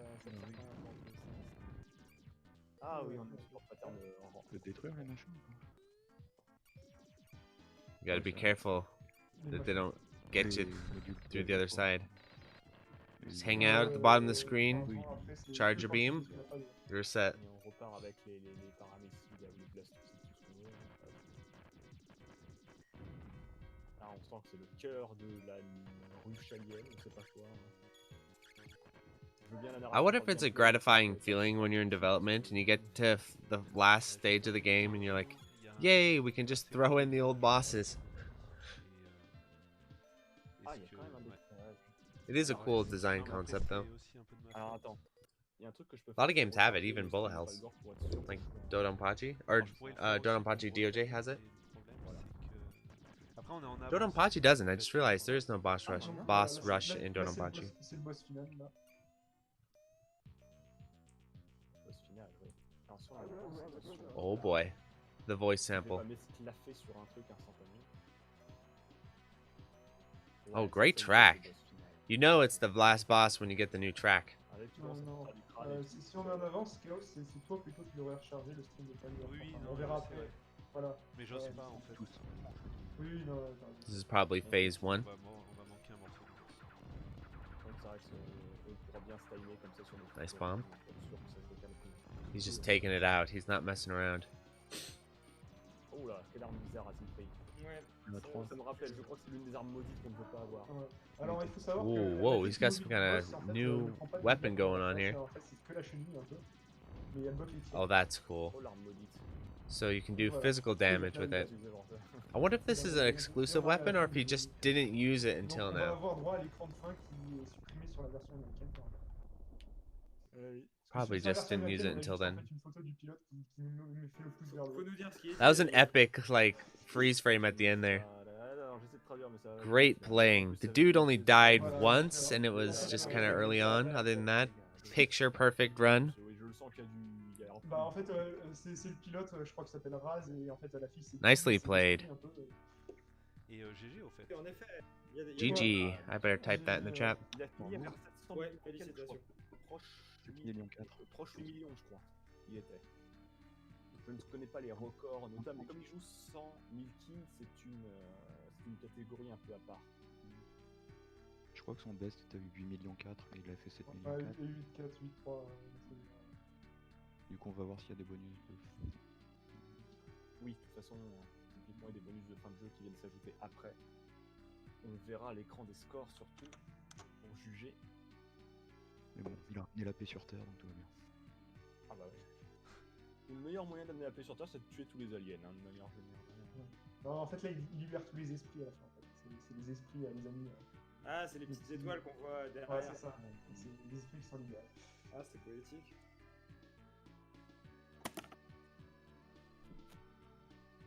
Pour l'instant, on est dans les temps, je vois. Oui, il n'y a pas de raison, hein, il était... 17h04. Après, je crois qu'il y a un petit truc. Ça va être un Yanir. Hein. Quelques minutes de décalage éventuellement, mais ce n'est pas grave parce que de toute façon on sait qu'on a des runs qui vont durer moins longtemps que Oui, prévu, oui, ça non. peut permettre de Je rattraper préfère de toute façon facilement. avoir un peu de retard. On est... Oui, là c'est léger.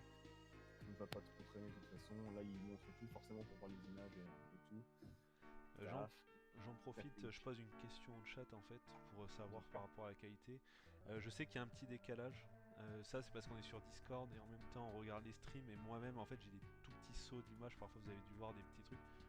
Je voulais quand même savoir juste si ça allait quand même globalement la qualité ou s'il y avait un truc à... Enfin voilà.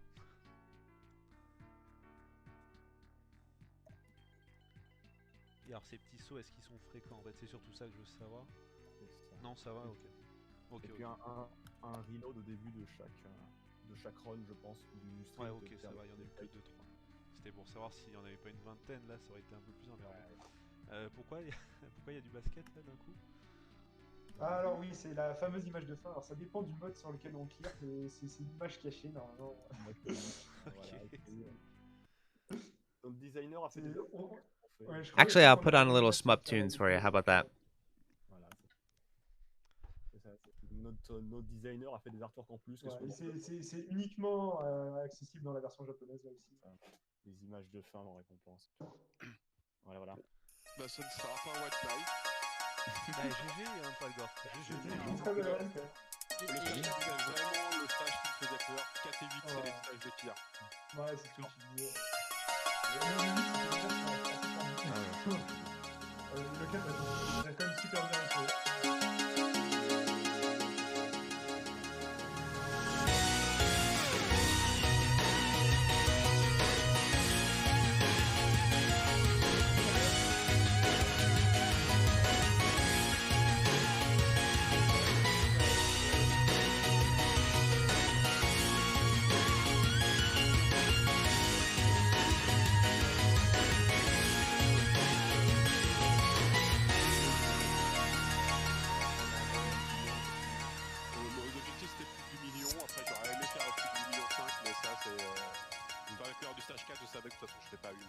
c'est aussi du graphique à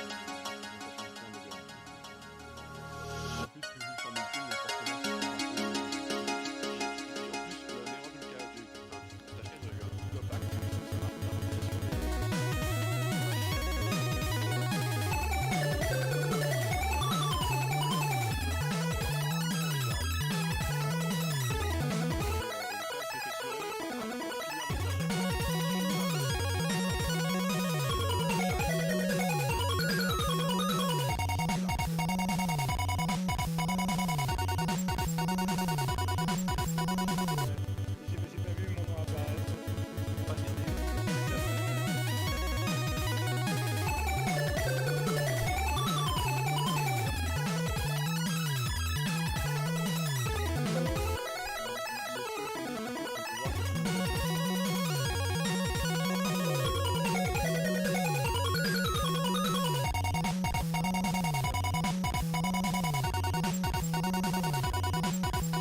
Hello, everyone. Okay, so we're coming into Death's... Oh my god, I need this.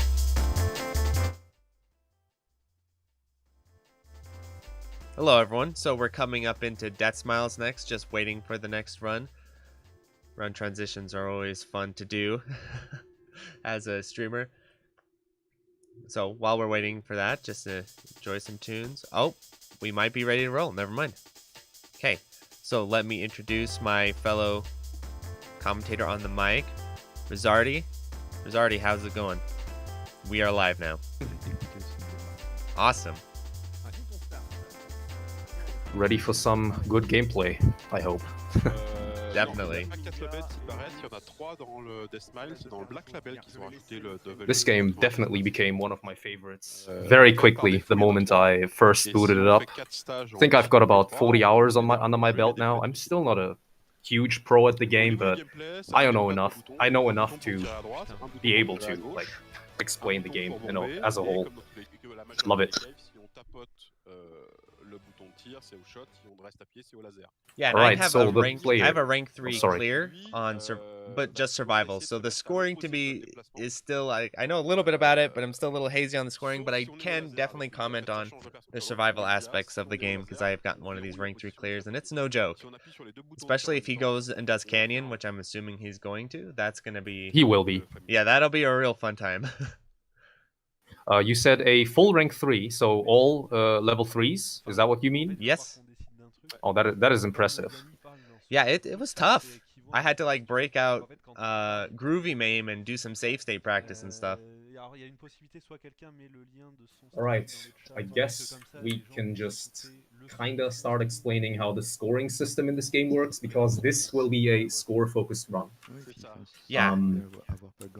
So every enemy has a drops a different amount of crown or skull items, as you can see here. These eye enemies, they need to be killed with the regular shot, like the tap shot. It will, I think it drops three or four of these crown tiara items, which give you, which add 5 or 4 to your point bar at the bottom left that you can see, which is currently going down.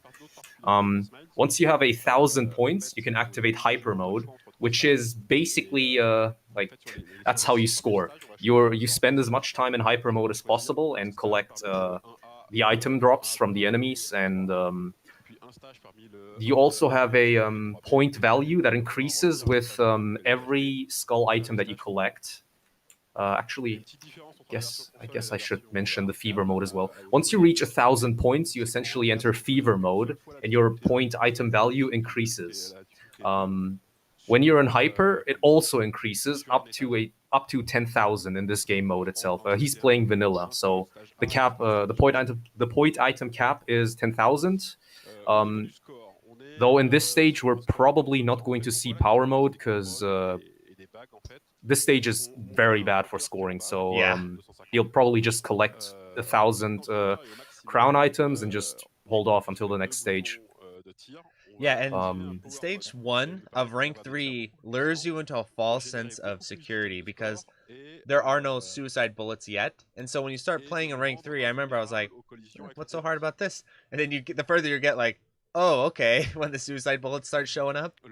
So exactly. Stage 1 of rank 3 actually isn't all that different from playing on the other ranks as far as survival. That is true.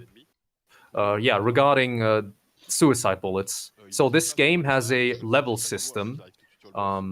Basically, it has like a choose your own difficulty kind of thing, or choose your own route. So there is 6 basic stages in the game, and they are divided into chapters and verses. Each chapter is 2 verses. The first 3 stages you can pick are Halloween Town, the forest, and I forgot the other one. I think it's the lake or something. Oh, that is embarrassing. Anyways, he's picked Halloween Town on level 3, obviously. The next stage will most likely be Graveyard, but yeah. Normally, you can only select each level once. As in, if you're going for a minimum difficulty run, you would be selecting 2 level 1 stages, 2 level 2 stages, and 2 level 3 stages. Yeah, it looks like we had a little bit of a restart there, but you know, early restart, nothing wrong with that. Get the nerves out. Yes, that will happen definitely. For a full good scoring run, we're looking at about 35 to 40 minutes, and the majority of that time will be coming from slowdowns. Yes. Once we get to the later stages, you'll see what I mean. Yes. The screen's gonna be flooded with point items, and we're gonna see like single-digit frame rates probably. Oh, a good point to make is he playing on Steam mode or on arcade mode?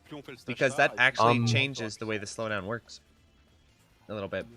I believe he's playing on Steam mode because it's not as pixelated. Yes. So from what I understand, when I was going for my survival clear, it's that in Steam mode you get less slowdown than in arcade mode. Arcade mode has a little bit more accurate slowdown. I think it just runs better, to be honest. So I always recommend playing on arcade mode. But that is new to me. Yes, yes. Very good. The Steam port is notorious for having inaccurate slowdown. We'll definitely see that when we get to Canyon, as compared to arcade. And I think the arcade mode is a little bit closer to it, but that was just my own investigation when I was going for this. Oh yeah, Canyon will definitely be, it will make or break the run. Like the first 6 stages, they are nothing compared to the last 2 stages. I mean, I guess we could get into point items, point item drops, and the shot types. So basically, you have three shot types in general. You have the basic shot, which is just done by either holding auto fire or tapping the shot button. Right, left or right, like you have 2 different you have a different shot button for each direction. Then you have a targeted spell, which is done by either holding both the shot buttons at once or a separate hotkey. The eyeball enemies that you've seen, as I mentioned, I think we might see another restart here. Oh, I think he should restart still while it's early. This is a really bad hit. Yeah. It looks like he's going for it. Ooh. Yeah, this boss is kinda easy. Yeah, I I feel can't like say he should very much. restart it personally, but you know, maybe he just doesn't want. You know, getting 2 restarts is always kind of throws you off. So because Deathsmiles. Exactly. No, go ahead. I didn't play for survive, or I didn't play for score, so maybe this changes if you play for score. But it doesn't ever cap out your lives, does it?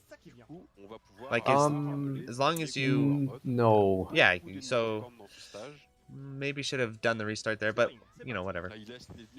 Actually, it's actually fine if you get hit once at the start. You can even take 2. You can even die twice.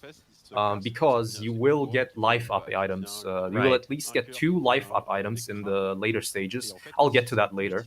Okay, this is the first time we'll be seeing a lot of score milking. As you can see, every time he collects a item, like a crown or a skull item, you will see a value, like a small value on the left, and then a ever-increasing value. That's the point. The right value is the point item value, and yeah, he just activated power mode, which means every single enemy will be dropping a lot more crowns or point items. Once that value, which reaches 10,000, which it just did, every enemy will drop golden crown items by default. Yes. Every time a crown item touches the ground, it splits into 2. Like the big golden turns into 2 red crowns. Good refill there too. Yes, and every red crown will be splitting into 2 skulls. The best way to score is to let the item split into the smallest possible item. Like you want all the big crowns to split so into. So you want them to hit the ground. Yes, exactly. I didn't know and that. This is another amazing trick that I'm still learning. Basically, as your power up is about to run out, you want to kill as many enemies as possible, because since you generate more and higher quality crown items while in power up mode, you just let the power up run out while there's a billion crowns on the screen, which if done right, you can instantly fill your power back up to 1,000. he almost did it right. He got to like a 700. He got to like 600 or 700, which is still really good. I still have a hard time doing that, but yeah. Now we're at the second boss here. This dude is really easy. Like, he should not pose a threat to just hang anyone. low and blast him out. It should be fine. Pretty much. Oh yeah. Levels also affect boss fights. On level 1, they have really low health and generally just one phase. Like he would be dead already. On level 2, I believe they get 1 extra phase and a little bit more health. But on level 3, they this is a level 3 exclusive phase. Yeah, on level 3 they gain a third, usually the most difficult phase, and a lot more health. So yeah, but this boss is still easy even on level 3. Another scoring technique is to activate your hyper just before the boss dies, so you can cancel their bullets for some big juicy cancels and there's lots increase of your juicy point cancels item value. in this game. Oh, absolutely. That's also what I love. I love the scoring system in this game. This is probably the first shmup ever where I'm actually enjoying scoring actively. So I always wanted to play this game for score, and I think I will at some point. But the scoring system to me has always been a little bit intimidating to understand because there's so much stuff going on with the items and the recharges and all that stuff. But I think once you get the hang of it, it's going to be really, really cool to play for score. Oh, absolutely. This game is a delight to score. Even, I'll say this, I've probably spent about 20 hours just learning how to reliably 1cc the game and kill the final boss, because the final bosses are definitely the hardest part of the game, they're in my rough. opinion. That last stage is a nasty jump in difficulty. Absolutely. Castle with suicide bullets is it's crazy. It's brutal. One thing I should also mention too is you can use your option to absorb the suicide bullets, and that's a very key thing with your routing.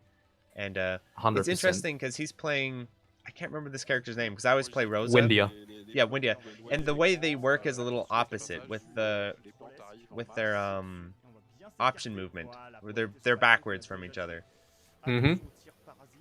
So, well, by backwards you mean I believe Windia, you move your option while focused, I believe. Yes. Or... Yes. Yeah. Yes, and then with Rosa, it holds still when you're focused. Yes, exactly. So the movement is like backwards from each other. I think Windia is probably easier to use than Rosa, but it's for hard suicide bullets. Yes. Yeah, it's kind of hard to tell, but I kind of got the feeling. And yes, this is the intended slowdown, and Mark said there is actually more more accurate slowdown in the arcade game. Yes, in the arcade version. And yeah. Here we see. Jamer's linked an excellent video of this back in the day. I'll see if someone can find it, throw it in the chat, where it shows the comparison of the slowdown between the actual arcade game and the Steam port on this canyon stage, and it's massively different. It's massively different. I will need to check that out. Also, this boss has a lot of safe spots. Not sure if you'll be going for them, but yeah, at the very bottom and the very top, there is an almost guaranteed safe spot. Oh, he's going for it, yeah. If he does it right, he doesn't have to move at all until the end of the fight. I've only learned this recently as well. Yeah, I didn't know that either, and that fight's tricky if you don't know that safe spot. It is. I usually start with Forest because I didn't know any better. I thought this is where you start because I did that too. I started with Forest, yeah. I think it's a good way to go for survival, but absolutely. Scoring probably not. One thing that I wanted to mention earlier, you saw him bomb at the end of the stage. If you bomb, you prematurely end your power up.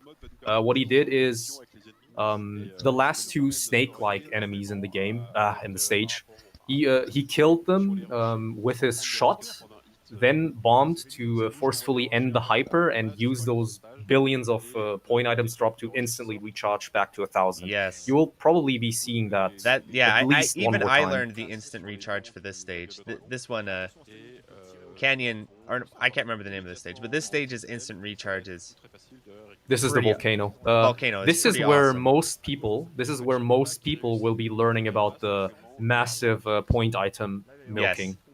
Yep. If you're new to the game, there's only one time you should make sure to have 1,000 points when you enter a stage, and it's Volcano. Yes, it's always Volcano, pick yeah. level 3. Even if you're a new player, you want to play the stage in level 3 because of what you're seeing right now. You just activate power up a few seconds into the stage and just shoot enemies and just stand in front of these I don't know what to call them, rock spawning points. Yes. Also, in chapter 2 or chapter 3, that enemy that you just killed on the top left, the Cyclops, it will always drop a life item. I believe in chapter 2, as in if Volcano is the 4th stage that you pick, it will only drop a half life item, and on stage chapter 3, it will drop a full life item. More on that in a bit, I guess. Actually, I think we can go over the scoring and life system real quick. As you can see, you have a life bar. Like the life bar is split in 5 right now. You start with 3 lives. You actually differentiate between extends and lives in this game. You have life items, which recharge your existing life bar, and then you have score extends itself. I believe the score extends are 20 and 50 million in vanilla mode. I'm not 100% sure, but he already got the first 2. He got both score extends in the first 2 stages, I believe. Yeah, so that brought up my question from earlier, where I was always kind of divided where how he had that early death in stage 1, if he could recover from that fully, because if he gets enough life items, could he, or is there not enough life items to compensate for the amount of extends? Do you know what I mean? It's kind of complicated, but it looks like, judging from what we're seeing so far, that he could repair that early death fully by collecting the life he already items. did. The way damage and lives in this game work, most enemies, actually I think every enemy, touching any enemy will do half a life of damage. But it's still not a death. You only lose a life, or it counts as a death, if you lose a full life bar. He took an early hit, which meant he lost a full life, which would also restock his bombs, but I don't think he had used any bombs yet by that point. Used. But yeah, he got a half life back this stage, which technically counts as a full life if you. Right. That's kind of hard to explain. Yes. But like if you're at 4.0, 3.0 lives, and you get a life item back, it's basically like getting a full life back, if you know what I mean. And you know what's funny? In my 1cc run, I actually abused this mechanic on the final attack, where where I had 1 bar left, and I was either going to get hit by a bullet or hit by the boss. So I ran into the boss, took the half the damage, and then used the invulnerability to kill him. So you can actually abuse this mechanic a little bit in boss fights or something if you get real stuck. Yes, that is actually a very good thing that you did. I didn't really know about the abuse that thing, but I've watched a super play a while ago, and I just watched him, he just ran into the boss to avoid getting walled by a pattern, which is very smart. I will definitely do that in the future. So here we go, the cow stage. That's what I always think of it as. I think it's called Lake Shore.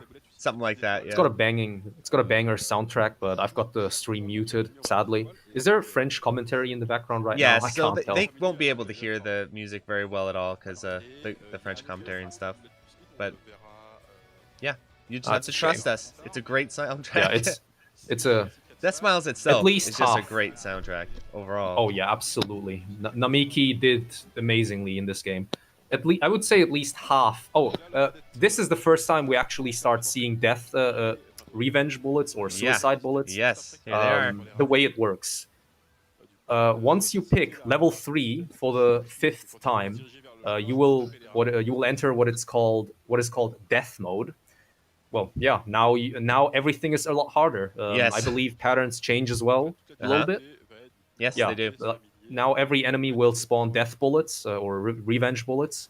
The way you deal with them is you use your little familiar, the little owl that we can see there, to absorb these bullets. Yes, that's absolutely critical. Oh, yes. Clean hit there. I think I'm a little bit delayed, so yeah, a little bit behind. So with like I was saying earlier, with your familiar, there's an interesting kind of control mechanic too as well, where you'll be auto firing, but while you're auto firing, you'll kind of tap your regular shot button to kind of slightly move your option familiar around very strategically. It's actually pretty important to know how to do this. Otherwise, you're going to have a lot of trouble with positioning him where it needs to be. So that's something you can learn, is you can kind of manipulate his movement a little bit more precisely by switching on and off the regular shot while holding auto fire, or it might be reversed with Windia than with Rosa, but the concept still applies.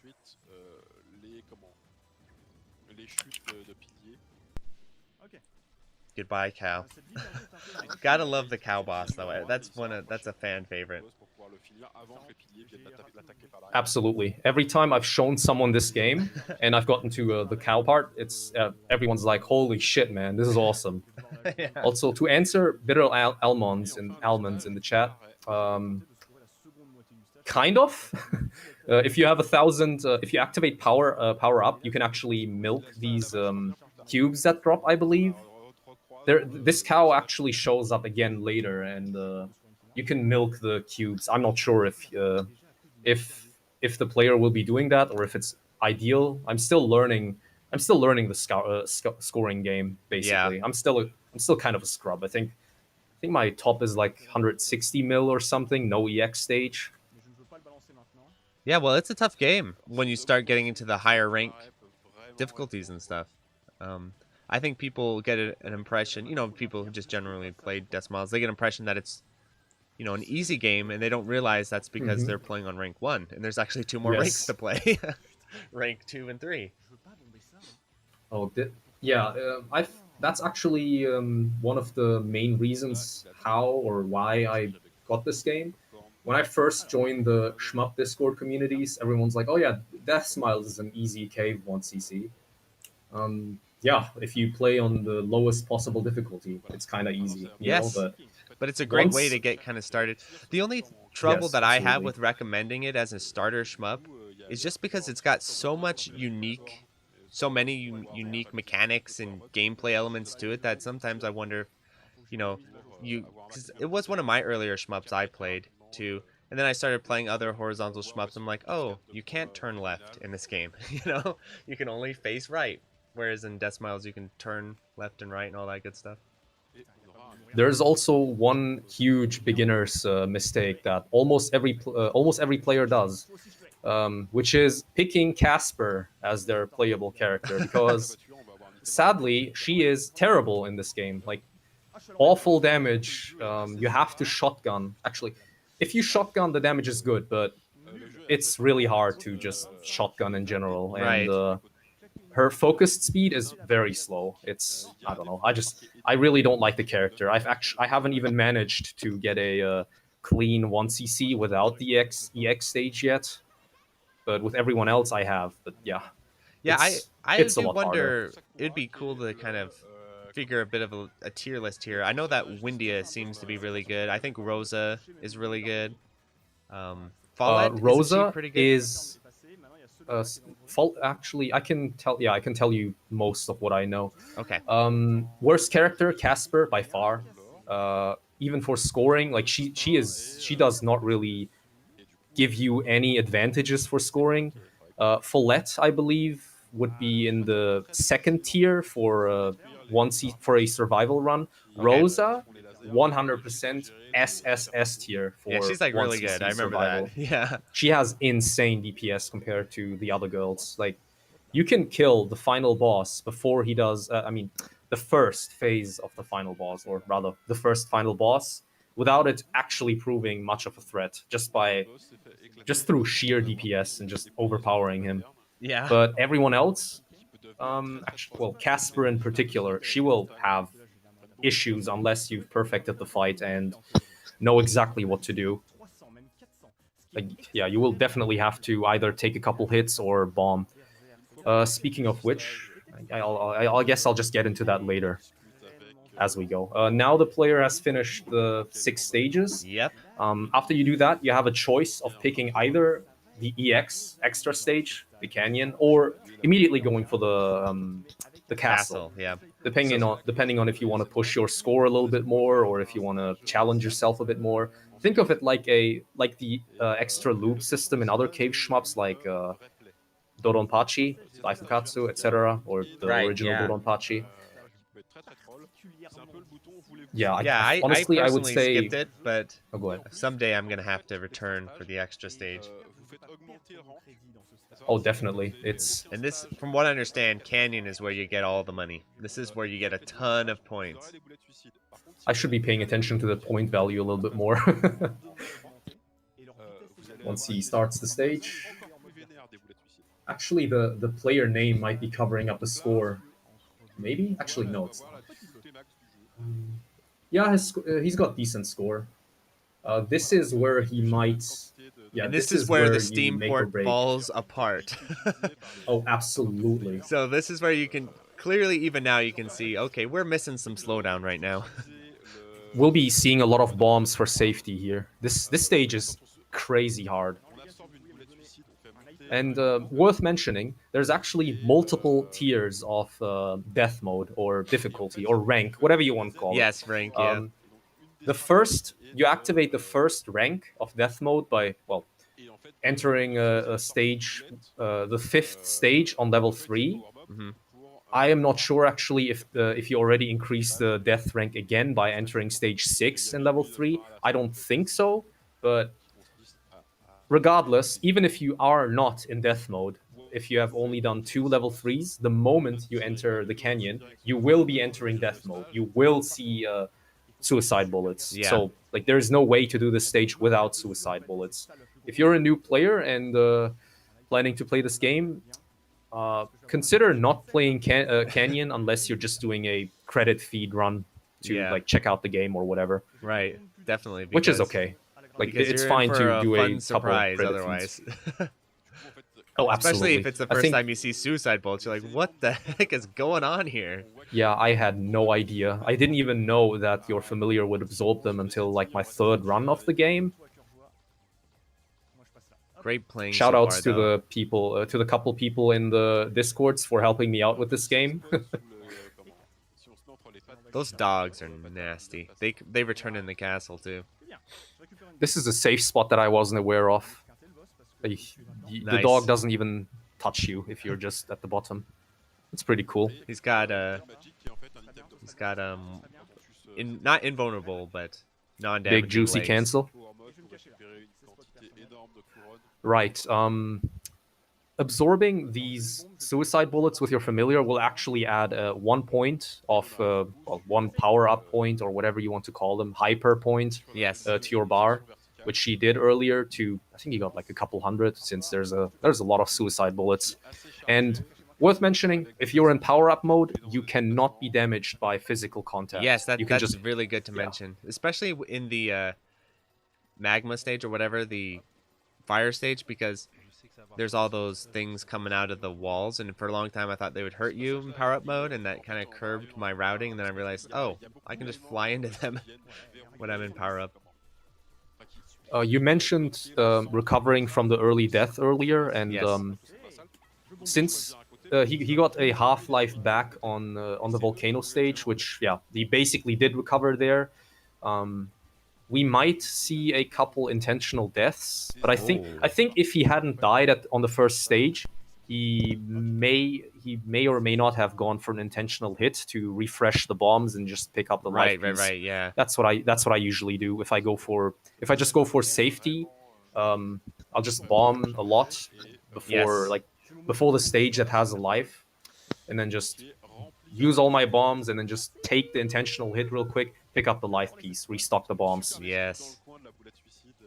One thing also to mention for scoring, for people less familiar with the game, is that a lot of your routing comes to extending when you're in power-up, because you can really extend that really far depending on how well you kind of route out how you're canceling things and picking things up, and he's doing a really good job of really extending these where they need to be. Indeed. All that's like, you can tell he's very carefully routed where everything needs to go. Oh, he's playing very well. I believe if you play really well or like perfectly, you can pretty much chain power-ups like 95% of the game. Right, yeah. Outside of the first stage. Yeah, you can really string it together. Okay, so this boss, I believe we might see a few bombs.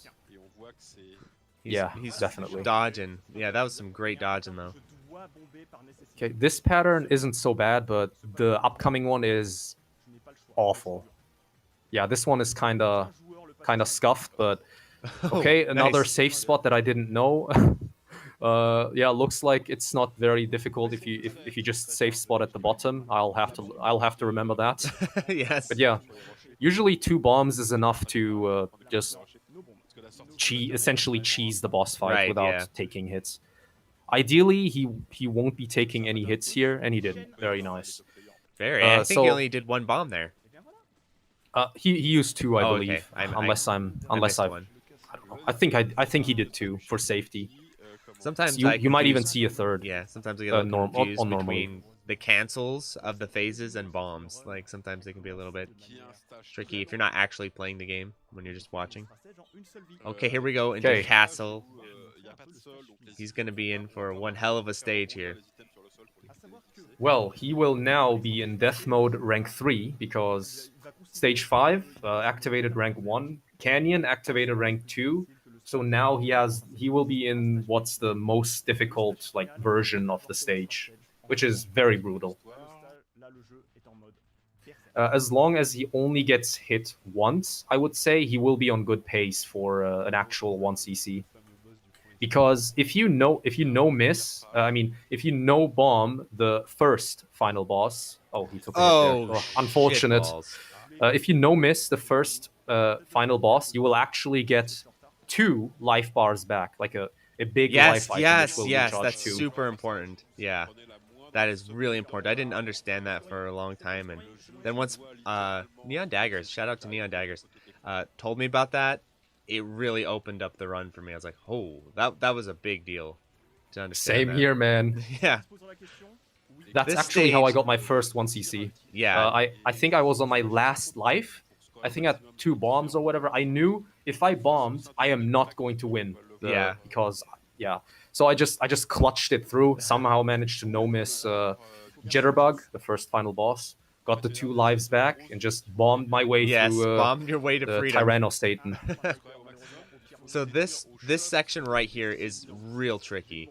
I remember I spent hours practicing just this section right here. Because things are flanking you from all these different directions, and it really pushes you to know how to control your familiar to the max, because if it's even slightly off, you're going to get walled, and it's going to be nasty. Yep. Just have a look at how many suicide bullets every single enemy spawns. Yeah. The worst part is, it's not just the suicide bullets itself, or the amount. The worst part is, they don't spawn instantly. They will, like, spawn in waves per enemy. And every time they spawn, they will track you. So, you might wall yourself occasionally. Oh, here's the return of the cow, and you will see a little bit of cube milking. He will not like. I think he will try to leave the. Nice. Yes, that was a very good milk. He will. Let's see if he gets the hunt. That was a bad cancel. Like if he did it right, he would be either at 1,000 points or almost. Yeah. So that's why you had to do a safety bomb here. Yeah. This part's a little tricky too, where they spawn in from the left and the right. Yep. You really want to speed kill at least one of these enemies coming in, otherwise they will just... It's a bit tricky to dodge the 2 waves, but honestly the largest threat are the suicide bullets here now. Yes, especially since they're coming from both sides, and your option can only move so fast. So it's a game of getting your option in place in time a lot of the time. And you're going to see him on this section here. This is another really tricky section. He's going to be flying up and around and all over the screen here to manipulate the patterns. 'Cause you got to really. No, that was a damn bad it. hit. Oh no, this is going to be spicy. Yeah. Yeah, because this part right here is especially difficult. So I don't blame him for safety bombing here. Yeah. Well, he still has 2 bombs, so as long as he uses them early enough for safety, he still has a chance. He just has to perfect the boss, which should be. Oh, that was another safety bomb. I don't think that one was needed, but it's better than dying and losing the Yeah, run. I'm But regardless, saying, I think like this part of the stage is actually harder than the rest of the stage. So I think he's probably thinking, okay, just get through this damn part of the stage, and then we're down to 1 life, no bombs, and then this we'll is worry it, man. about the. Though we remember though, he does have the possibility in the boss fight to tank a hit by flying into the boss and using the invulnerability. He does have that option for the jitterbug fight or whatever. The first boss to get the health recharge. That will be vital because I think even super plays take at least 1 death to recharge bombs. I believe. I don't actually recall. So chat can quote me on that one, whether I'm right or not. Also, so the part about this part right here, as long as you're speed killing these goats coming in, you're staying low, and you're what you want to do is you want to like place your option on top of these trolls to just damage the crap out of them real quick, and he did that perfectly. Also to answer Frenetic in the chat, if you're going for a 1cc of vanilla non-Mega Black Label Deathsmiles, yes, Rosa. Absolutely. Yeah, Rosa's awesome. She will make the game. Say that again. Sorry. She's also the coolest character. So there's the double there, where she is really strong and really cool. Absolutely. And if you're a little bit masochistic, I guess she's also got that. She's got the whip. You call it dominatrix thing going on. Yep. She's also the oldest, so you can feel like, okay, at least she's the You don't oldest have to feel as bad about it. Too. Yeah. Yeah. You don't have to feel nearly as bad about yourself, you know, like unlike playing Casper, right? Which is like, I think she's like 11 years old or something. I don't know, man. Oh, the statue again. You shove your option right on top of it to speed kill it. I believe he will need to time his this part's cancel really well, because if he goes into Jitterbug without 1,000 points, that's going to be very bad. And this part it looks here is like, tricky because he's got to watch for stuff from underneath too coming up here. Oh, this is bad. He's nice, entering Jitterbug with no power. He needs to play perfect now. Yeah, so he can also, I can't remember how the patterns play out in Jitterbug, but if he gets cornered, he could still ram into him and recharge and not take a hit from a bullet. So he still has that option for survival.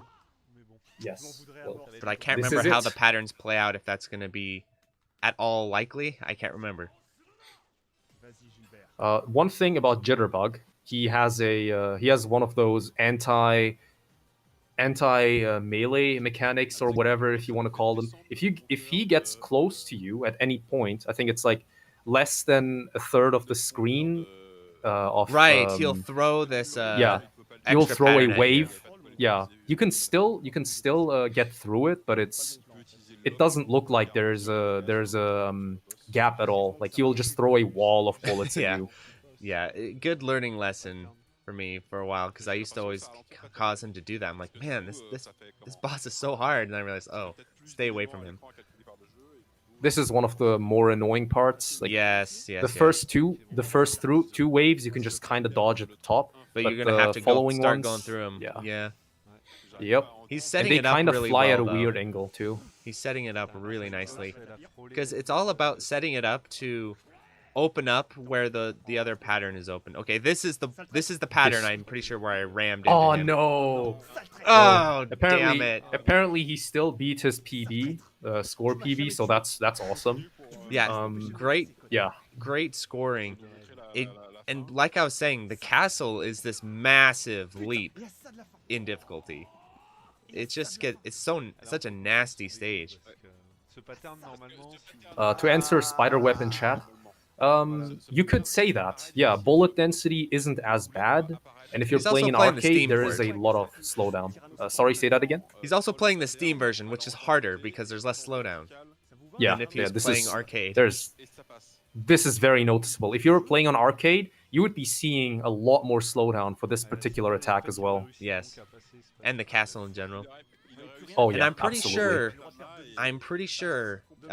People can double check this, but I'm pretty sure arcade mode in the Steam port is more accurate with the slowdown. I'm not saying it's perfectly accurate, but I feel like it's more accurate with the slowdown. That's the version I By played. accurate, he means easier. Yeah, more like the arcade version. Yeah. Because the Steam port is kind of broken. I mean, let's be honest here. It's kind of broken with the missing slowdown. It's better than nothing, you know. Like I wish Cave put more of their shmups on Steam, but yeah. There you can see the large cake, which is the +2 the life double item. There's also the 360 port too. Not as many people play that, but there is the 360 port.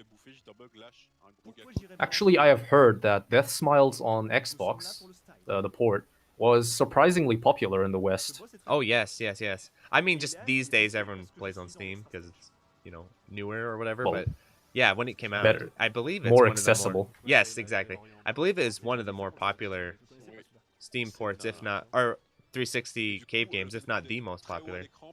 I'm pretty sure. Oh, this pattern. If you're ever planning on playing this game, everyone will be doing the mistake of just shooting these cubes, thinking you will destroy them. No, you just want to shoot them a little and then go through the gap. Yeah. Or bomb them. If you bomb them, you that's just what I destroy the did, cubes. because that's a really tricky pattern.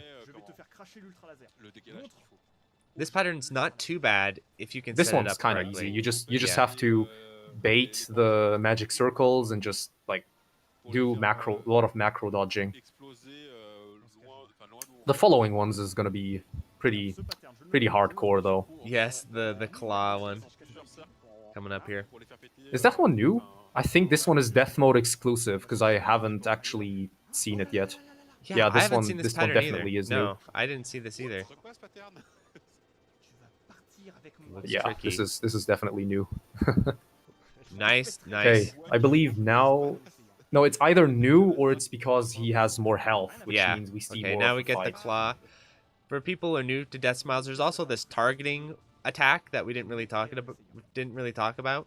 You don't use it all that much, but you use it in the boss fight, and especially this boss fight right here. Yeah. Oh yeah. If you don't Regarding know about that, it, you're gonna have a real fun time trying to beat this pattern.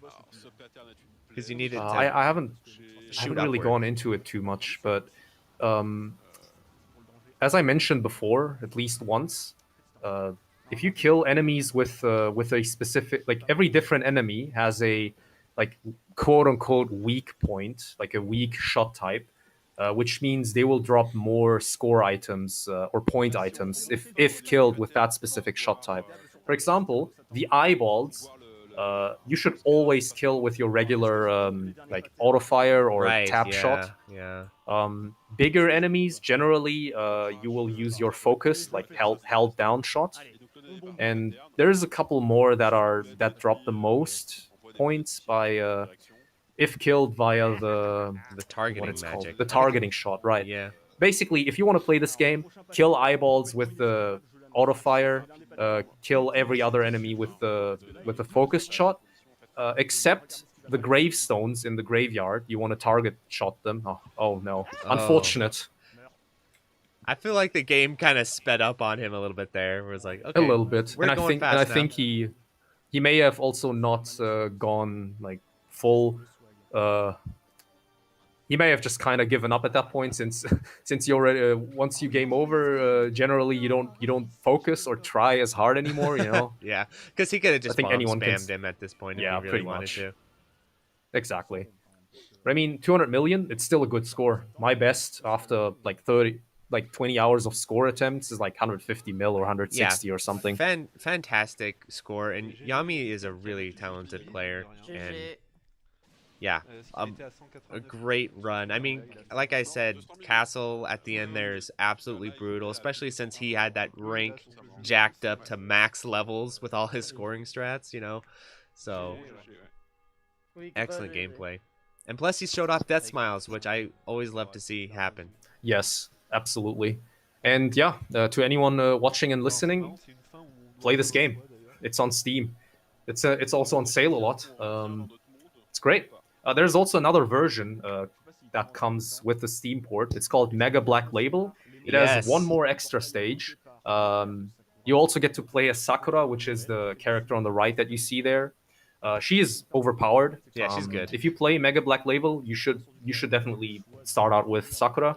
She has two options or two familiars, which cheeses suicide bullets a lot. Yes, it's a nice wall. So what does you see at the end here where you can say yes or no? Is that, I always wondered what that is. Like, what is that exactly? You know, where you can choose different dialogue options. Does that make any difference, or is that just a story thing? It's flavor. It's just story. Because I went through, I got the clear, and then I just hit one of those, and I was like, wait a minute, what if one of those was like the second loop or some crazy extra stage or something? But no, it's just a dialogue flavor. option. I mean, maybe a little bit of replay value for some people. In fact, I don't think there is a full list of like a video that shows off the endings on YouTube at all, because I searched there I couldn't find anything. Awesome. So if you want to see them, you got to play them yourself. Yeah. Or watch my run. Yeah, that's if the you want run. to see Rosa's. Oh yeah, Rosa's endings are, especially the going home ending, is pretty funny. Yeah. Alrighty, so up next we got Touhou 5 Mystic Square. Awesome. So that's one of the retro Touhous, isn't it? Oh yeah, for the PC 98. Amazing soundtrack again, but that's pretty much every Touhou game in general. Yes. Oh, if you're a Touhou fan and you're interested in arcade shmups or just other shmups in general, Deathsmiles will be one of the best ones to start out with, definitely. Yeah. I feel like Deathsmiles and Mushi are like really good transition games from Touhou absolutely. to Cave. Especially since Mushihime-sama has a novice mode as well available on Xbox 360 and Steam as well. It's a pretty easy clear. Pretty much everyone should be able to get a novice original 1cc, even if you're new to shmups. It's a very good introductory mode.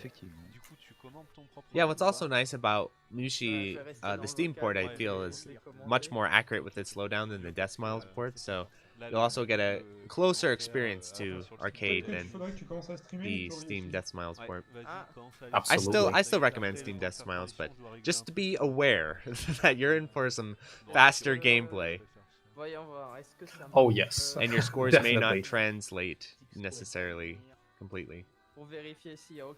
I know, but honestly, I still prefer the Steam version because it just looks better. The arcade mode, it just looks so damn pixelated. Yeah, it does. But if I ever, I will definitely go for serious scoring attempts. But if I do, when I go for the scoring, then I definitely will be playing on arcade as well. Well, I should take my leave. So the next guys can come in and get ready. Well, awesome, and you'll be on for some other runs coming up. I know that. Potentially, Silver Star will be commentating, and I found 2 more people to potentially replace me because I might not be able to make it because of scheduling. Oh, that's fine. I'll definitely. I might be back. Anyways, thanks for having me, Mark. And yeah. Enjoy the rest of the Thanks event, for joining everyone. me for Deathsmiles. I really appreciate it. Likewise. Take care.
Alright.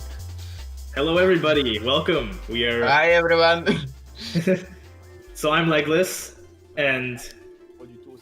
Okay. The first thing that I'm gonna mention that I took a note about, she's gonna aim for like 400 point item, which gives you like 4 extends from point item. Yeah. Yeah. Oh, by the way, I was gonna say that with me today is Silver Star. Yeah. So yeah, Nitori here is going to go for a hard 1cc.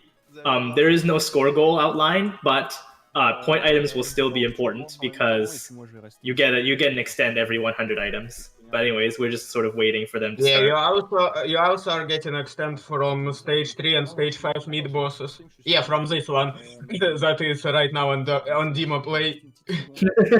Just like every other Touhou game. But I think we should just sort of sit here and wait. Stream, c'est Nitori. Clac, clac, clac, clac, Nitori, Kamoshiro. C'est parti. On va mettre ce là. I also have some notes to say about specific patterns, but I'm gonna do it on during the game itself. Yep. Je confirme. Alors, laisse-moi une petite seconde parce qu'il y a Twitch qui décide de mettre de la pub. Mystic Square is a pretty interesting game. It's the last PC98 game. It's supposed to be last Touhou game at all. Yeah. It was supposed. But then Zune was like, okay, Windows is out. I guess I'm gonna make new games now. Yeah. Kind of interesting. This game was this game released before 2000? Yeah, Mystic Square is like 1998. That's pretty ridiculous. Because I know USD is 2002, right? Yeah, so it was released 1 day after original, 1 year after original Dodonpachi. Damn. And then it's older than me. Yeah, it's also older than me. I mean, I'm as old as EOSD, so like. I see. Yeah, and it still managed to have some references to Dodonpachi in extra. Oh, Mark. I'm older than Dodonpachi. It ain't right. Yeah, 30 December 1998. Damn. Alright, so I think we're gonna go now. Yeah. So, 500 items are pretty much you only gonna get it on score run. I'm pretty sure 600 is possible if you score a lot. Yeah, she is gonna use Mima, which is probably the best shot type for anything in this game. Because you can move fast. Yeah, and you also do a lot of damage. Yeah, you need to move fast in game with fast bullets. This is some pretty smooth gameplay. Whenever I try to play Mystic Square in my emulator, it's always really choppy and low frame rate. But anyways, from myself, I'm gonna recommend using DOSBox X. Okay, good to know. But anyways, now we're into it. Really good to know, because I need to figure that out. Some pretty powerful CPU single thread. Oh, I'm right, pretty sure Nitori is using Neko Project right now. So here we are, just going through stage 1. There's the first mid boss. Just want to kill it as fast as possible since we're not really going for score here. Yeah. I'm also gonna mention that with Mima you can point blank, and I'm pretty sure she is gonna do at least one example when you can do it. It's speed kill? Yeah, you can spin Aleste's attacks with mirror and point blank them. Yeah, Mima seems like a shot type that can do that really easily. Yeah. And again, you have speed, so and this game where you really want it. Another thing about this game is that the dodging style is generally quite different from a lot of modern Touhous. There seems to be a lot more fast bullets, right? So there's a lot of yeah. That's also the reason why you don't play Yuka because she is basically Daiojo BS. Leur valeur augmente avec des méthodes qui Uh-oh. changent chaque taureau et les P sont des power-ups. Oh, the French stream is lagging. Uh-oh. So it's not on my end. Dans celui-là, il en faut... Oui, il en faut un sacré paquet dans celui-là. Voilà. Et là, on va So hard, another thing about Mystic Square is I think that the difficulties are also relatively easier than the Windows shmups. Not really. Not really? Stage 5 boss on Lunatic can be pretty big problem. Oh, okay.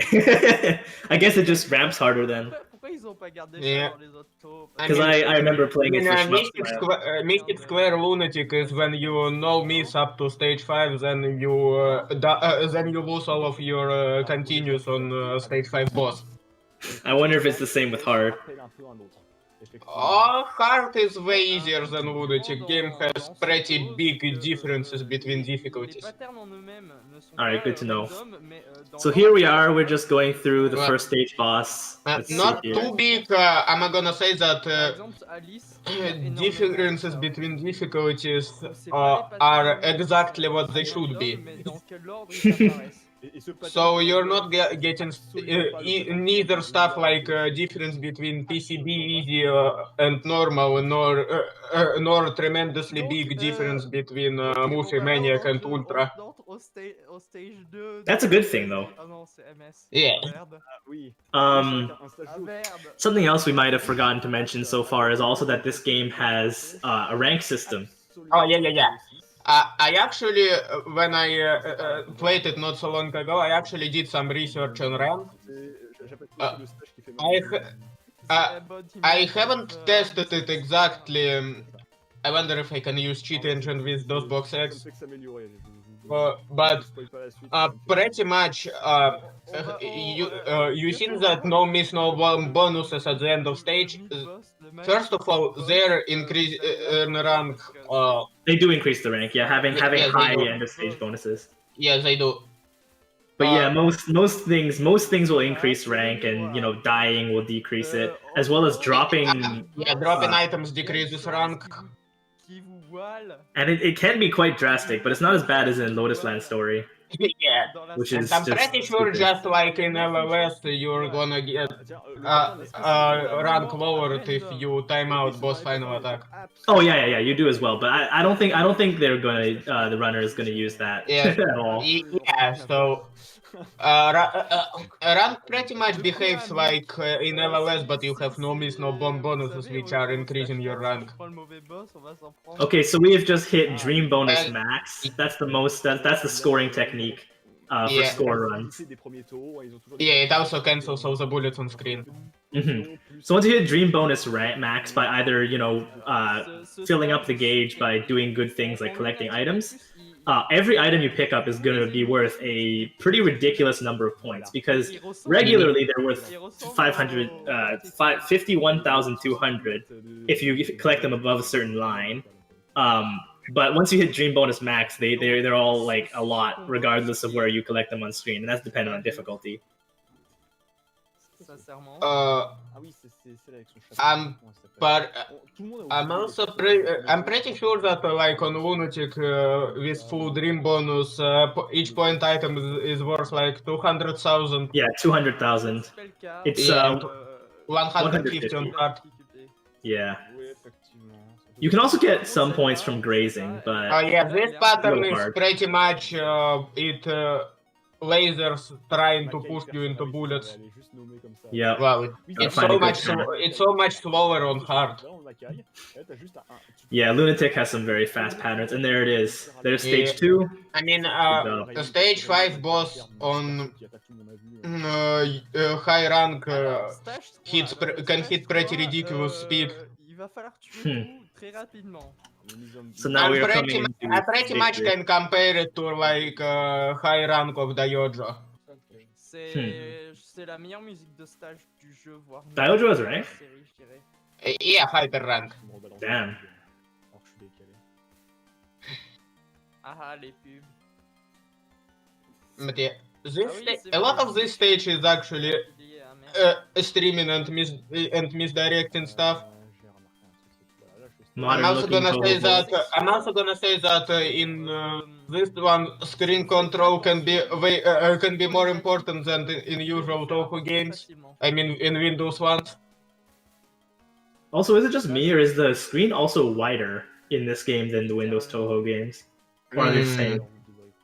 I feel like it's wider, I but think I could be wrong. it is wider, but I think it's either PC98 shenanigans or emulation shenanigans. Oh, okay. Par exemple, là, j'ai failli mourir. Oh, there goes a bomb. Yep. Wait, does the bomb collect all items? Yeah. Oh, okay, so that's why. Because there were a lot of items. Bomb does collect all the items. Oh yeah, by the way, in PC98 there is no point of collection like you have in Windows Touhou, so the only way to auto-collect is bomb. Yeah, and it's very difficult. It's very difficult to collect the items high up on the screen to get the max value because because of that. Yeah. Speaking about rank, I'm pretty sure power items are only increasing rank if you have full power. Yeah, because they give points once you have power. Yeah. This mid-boss, it's basically teleports above you, and first and third pattern are aimed, so in theory you can try to misdirect it, and his second pattern, he just fires below. Yeah, it doesn't look too difficult. Yeah. I mean, it also isn't too difficult on Lunatic. Well, we are only on stage 3 after all. The real show has yet to come. Yeah, PC98 is 8 to 5. Mima dans ce jeu. Bombing, as DP says in chat, bombing lowers your dream bonus. Yeah, so bombing is actually not good for scoring. Yeah, and so does this. I mean, ironically enough, this is not even a bad score run because Nitori hasn't really been dying or bombing that much so far. I'm also gonna say that this boss chooses patterns at random, and one of these patterns, first pattern is pretty much the same all the time, but yeah, this one, and it kinda reminds me of 2-3 of Dodonpachi when I played on Lunatic. Oh yeah, it does. Well, anyways, here's Alice. Yeah, she is gonna. Oh, here's the point blanking. Yeah. Without involving too much risks, you can spin her like 3 times or 4 times if you. You can spin 4 times if you start it before she starts attack. And if you do like this, you can spin her like 3 times. This is just this segment is just repeating a bunch of different patterns, right? Oh, the fairy ran into her. Yeah, that's why you back off when you after you spin 3 times. Ooh, nice bomb. Alors là, je viens de me faire détruire par la RNG. Yeah. Other way is that you do this. So you, if you shoot at the mirror, it's gonna spam bullets at you. Oh, so you just don't shoot and it won't. Okay, makes sense. Yeah. So anyways, more simple dodging. And then there's the last segment. Generally, the last segment has barely any HP. You can rush it down quite quickly. Yeah, that's pretty common in PC98. There is also another pattern that I want to mention stalling on, but I'm gonna do it when this pattern will be on screen. So now we are on stage 4. Unlike Sisters Royale, the ice does not give you ice physics, luckily. And there's an extend hitting 200 point items. Bon, sauf que moi, je suis immunisé à ça. Oh putain, il est infâme ce stage là. And I'm also gonna say that if you have monitor with bad color scheme, it becomes pretty hard to distinguish bullets from the ground on that stage. Yeah, that's true. Like the whole ground is blue, but there are also blue kunais. And blue enemies too. If you have a good color scheme on your monitor, it's not that much of a problem. là, les deux. But I mean, back in the days of the PC98, you can hardly imagine that people had very good monitors. CRT. Oh, yeah. I would not want to play this on a CRT, actually. Me neither. I mean, my current monitor has not that much difference from a CRT. Anyways. Oof. Alright, so here we have stage 4 in terms mid-boss. of input lag, this mid-boss, it's pretty weird. Sometimes I feel like every single one of its pattern is aimed in weird way. But definitely not directly at you, right? Yeah, definitely not directly at you. Anyway, maybe it's like in Death Label when it's like RNG, but it can be manipulated. Yeah, or they shoot at a directed pattern, but it's not aimed at you. It's like aimed to the two sides of you. Yeah, because I pretty much can call manipulatable RNG as aimed in weird way. It's like speedrunning, RNG manipulation. Yeah, that's what you do in Death Label. Yeah, you can see staying on one side of the screen is better here because, like, you see, I have this terrible habit when playing Touhou. I always try to like kill everything on the screen instead of just sticking to one side. Yeah, but me even too. but even when the screen is so wide and you don't even actually move that fast, it's a lot harder. Ooh, I was about to mention that on that section. You can get enemies from behind. Ooh, that's a bit painful. And unlike previous game on this event, you're gonna lose a life when you run into enemy. Unlike Hellsinker, huh? Yeah, that's I wish this game was Hellsinker, bruh. Unlike Attack Verse. Oh yeah, same. This whole stage is just a giant ice lake. Must be bad for your eyes. I wouldn't want to play this game for hours. It's not that bad if you have good colors on your monitor. Yeah. However, it's almost eye bleeding if you have bad colors on your monitor. Zoon really making Touhou pay to win. Alright, so here we have Yuki and Mai. We have totally not Marisa and totally not Lily White. Yeah, the thing about this boss is it basically has two health bars, and depending on who will gonna take finishing blow on this health bar, you're gonna fight. It depends who are you gonna fight on second health bar. Oh, okay, I see. Yeah, it doesn't matter how much damage you deal to each of them, it only matters who takes finishing blow. Oh, so they have a shared health bar, but it depends on the last tick of damage you do to them. Okay, that's really interesting. Yeah, and you really want to kill Yuki, because she has some pretty nasty shit if you kill Mai. Oh, curvy lasers! The worst. Apostles of the Seed flashbacks. Anyways. Oh yeah, so now we have this. Now we have pretty much easier version of the second phase. Oh, okay. Because so if you were to kill the other one, then you would have the other one, and that would just be painful. On Lunatic, it's very unlikely that you're gonna get through it on blind run. Is there a difference in score potential? I don't think so. Oh, well, yeah, the only difference would be bullet cancels anyways, yeah. Yeah. Ooh, actually, in this case, if you're speaking about bullet cancels, Yuki probably can give you a bit more cancels. But I don't know if it's probably not worth the risk, right? Oh, there's another extend, 300, so that's probably the second last extend that are gonna get this run. Yeah. Et ce pattern n'était absolument pas icicle fly, quoi. de Cyrano. Actually, 400 looks pretty possible. Oh yeah, you also can. Oh, Right at the killing blow. Alors, Yeah. le chaos était- You also. il était uh, infâme.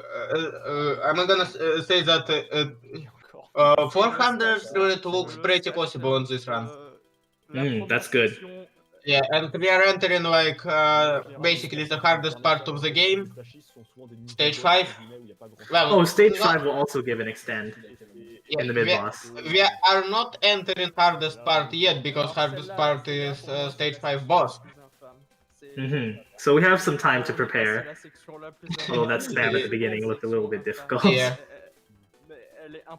And when I was playing this game, I noticed that Mima's focused speed is incredibly good for this stage.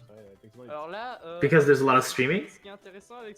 Yeah, and on Lunatic you can steal macro in focus. Oh, that's really nice. Oh yeah, I can see where there's a lot of streaming here. Yeah, on Lunatic they're firing 3 rows of bullets. Oh yeah. Okay, that seems that you have to stream it. You can't even. Yeah. and with Mima you can macro them in focus. Oh, nice. Yeah, this stage seems to be full of aimed shots. Yeah, Yumeka is harder than Shinji.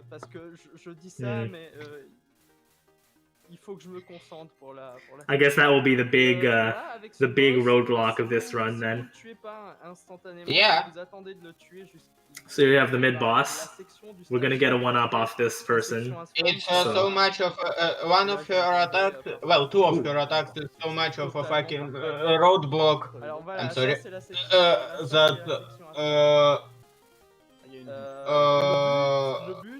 SM did some tinkering with it to get Len'en. I'm gonna explain it a bit later.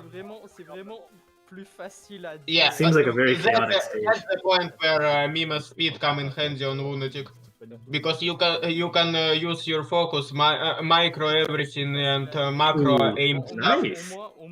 Those are some good death bombs. Yeah. Yeah, this game has. I don't know if it was PODD or LLS that introduced death bombing. Of course, you don't hear the death sound in this moment, but there is a window, so that's good. Yeah. Cette section est complètement fou dans Lunatic. I agree. He said this section is totally crazy in Lunatic. Yeah, it is. Good thing I can read French. I can read the French chat. Anyways, here's Yumeko. Yeah. The worst part of the run by far. Yeah, expectable. This sword pattern can be pretty nasty if she moves downwards. Yeah, this pattern. Very random. If you hit it, it's gonna get faster. Yeah. Oh. Here. Oh, that just doesn't look fun. Yeah, I understand the bomb spam. If you time it out, it's not gonna get too fast phase. Oh, okay. So if you shoot, it gets faster, like based on HP. Yeah. That was that tinkering that SM did with this pattern for Len'en, and same goes for this one.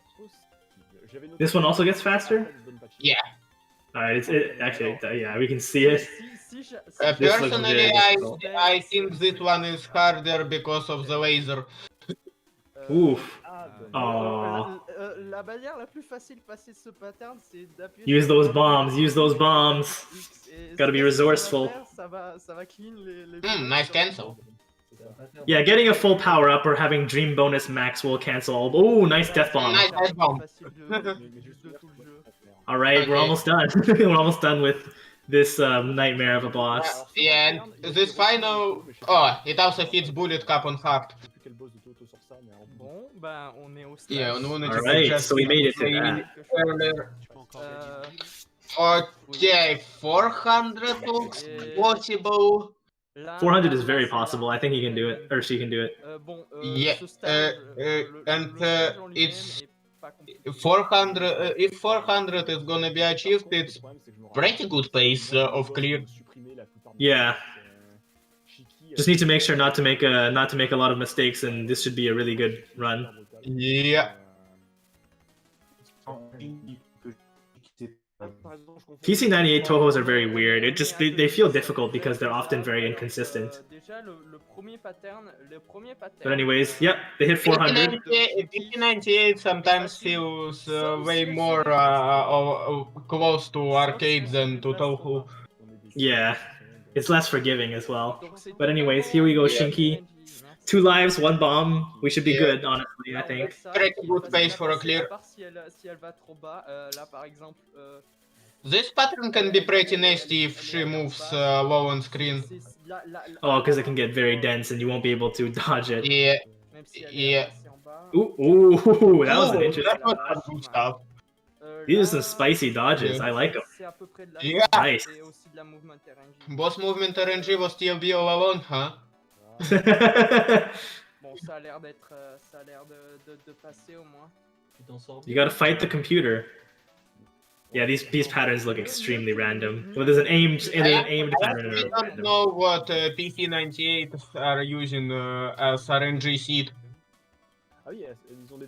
Because I know that Windows games, at least USD, uses your system time as RNG seed. Oh, really? So you can manipulate it with that. Yeah, Alright, here we go. You can save spot this burst above her. Yeah, and next pattern you also can save spot above her. Oh, you can? Oh, but you would have to time it out. Yeah. Unless you're playing Rainbow, but why would you? Oh, she's going for safe spot. I don't know if Raimu's damage is enough. Yeah, a bit more upwards. Yeah, how long are the timers generally? Are they the same as the modern Touhou games? Not really long. You're not gonna end up stalling patterns for 10 minutes. Alright, so now we wait. Yeah. Très beau. Joli, hahaha. Du coup, il y a des timers cachés en fait. Yep, I agree. Oui, il y a des timers cachés. Could you like feasibly graze milk this? La prochaine. I don't think you can graze lasers in. I mean, like get close enough to Shinky to like get the as they're spawning. Nah, I'm pretty sure you're gonna end up ramming into her. Oh, okay. All right. Well, that's the end of that. Now we have the ultimate transformation. You also can spot this burst above her. Yeah, this pattern. Yeah. Ce pattern est 100% statique. You just need to be fast. Yeah, just trying to wall you. Oh, phasing through there. Absolute courage. Yeah, it also feels like PC98 have hitboxes closer to arcade shmups, but that might be just me. By hitboxes closer to arcade shmups, I mean to something like DDP. Oh, this is like the DDP pattern. With extra lasers. I can't believe DR is Ryuko's pattern. Wow. Nitori is handling this very, very well. Oh, on high rank it can be pretty wild. Nice. Now we're coming into the final phase. Okay, just bomb. Just spam bomb. One life on the icon there doesn't mean next death is game over, right? Is it? Oh crap! The friggin' phone is ringing. I'm gonna mute.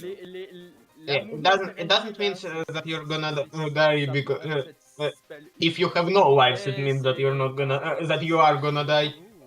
Okay. Et on a détruit Makai. On a détruit Makai. Alright, well, there we go. Easy clap. Point items. 64 million. Yeah, oddly enough, I don't even think that's a bad score. That's actually a pretty good score. Yeah, me neither. So, props to Nitori. Very clean run. Yeah. I'm gonna. Bah, je vous avais dit que Mima GG Current DM. This is a lie. Non, c'est la vérité. C'est fait péter par Rainbow. Bon, ben, c'était un beau run. Je pensais que j'allais fail. Franchement, bravo. Et un rattrapage, il vient sur le dernier boss là, qui était bien clean. But yeah. J'ai jamais vu la traduction. Eh ben, bon. So Mais, if you on va wanna voir play this le- game, I will highly recommend using DOSBox X if your hardware can run it. etc. Écoute, des bonus de score. If you can't use NECA Project, there is also libretto core for NECA Project, but it's quite scuffed.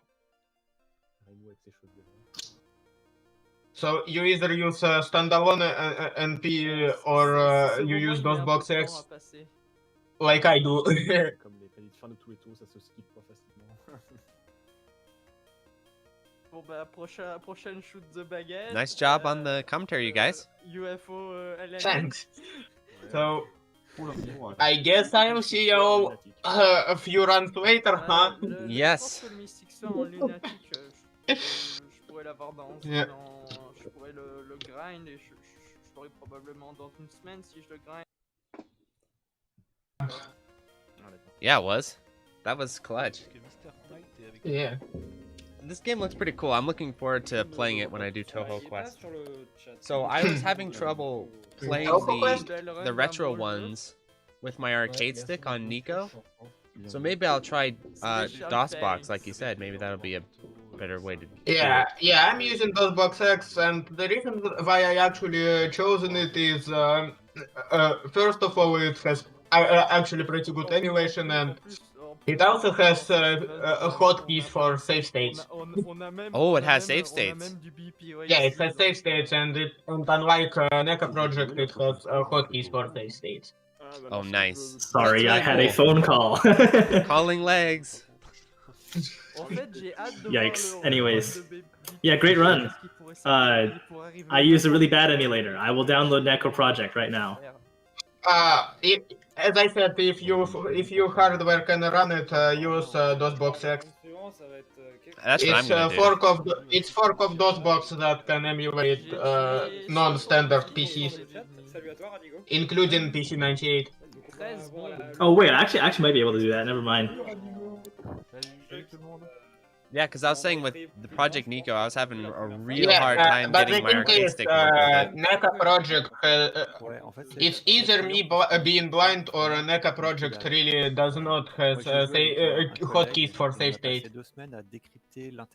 So you need to manually do it. That sucks. Yeah, forget that. Yeah, and in DOSBox X you do have hotkeys.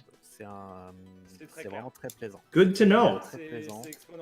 Anyways, that was a good run. I'll be back later today.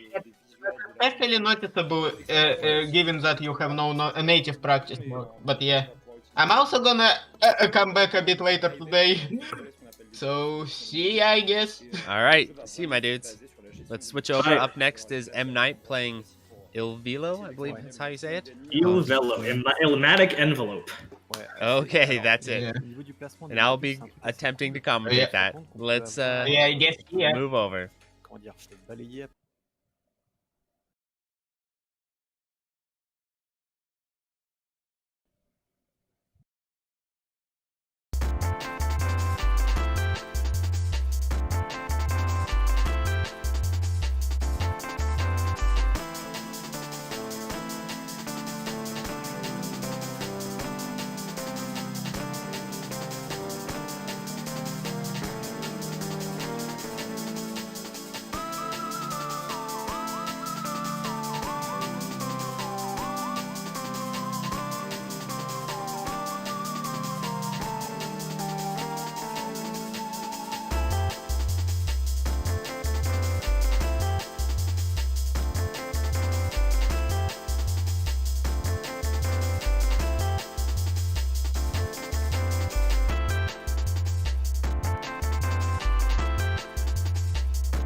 Rising, que Cave, que ce genre d'école, mais vraiment c'est une école très importante et qui a des choses très particuliers et qui a à la fois des influences, on va voir de Rising,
Hello, everyone. One moment. Je vais demander à Knight de laisser le tutoriel en fait pour que vous compreniez un petit peu comment le jeu joue. Hello, everyone. Welcome to M. Knight, who is playing Illvelo. Pronunciation escapes me. Anyway, I will be doing the commentary for today. I'll warn you now that my understanding of this game is a little bit limited, to say the least, but I do have notes from M. Knight, and this game is pretty wild and crazy anyway, so part of the commentary may just be me reacting and saying, oh my gosh. But anyway, so I do have some notes from M. Knight about how this game works and all that good stuff, so I could go over that a bit before he begins to run, hopefully soon. So, the way it works is that this game has 4 attacks. So if you hold the A button, you shoot. If you tap the B button, it launches modules in the direction you were moving. So like, I'm guessing those are like the grappling things. Press the C button, you bomb, which is a giant fireball. It doesn't do a lot of damage, but it gives you invulnerability. And then if you don't do anything, you bring up a shield. And so you can shield. You can see right there that shield up in front of him is just not hitting any inputs. Kind of like Batrider, sort of. Batrider has a mechanic like that. So here we go. I believe he is playing. It's hard to tell, honestly, if he's playing or if this is a demo. Okay, so he has some strats he wanted me to deliver to you. So the problem with this game is that it is so wild and chaotic, it's actually really hard to know what's going on.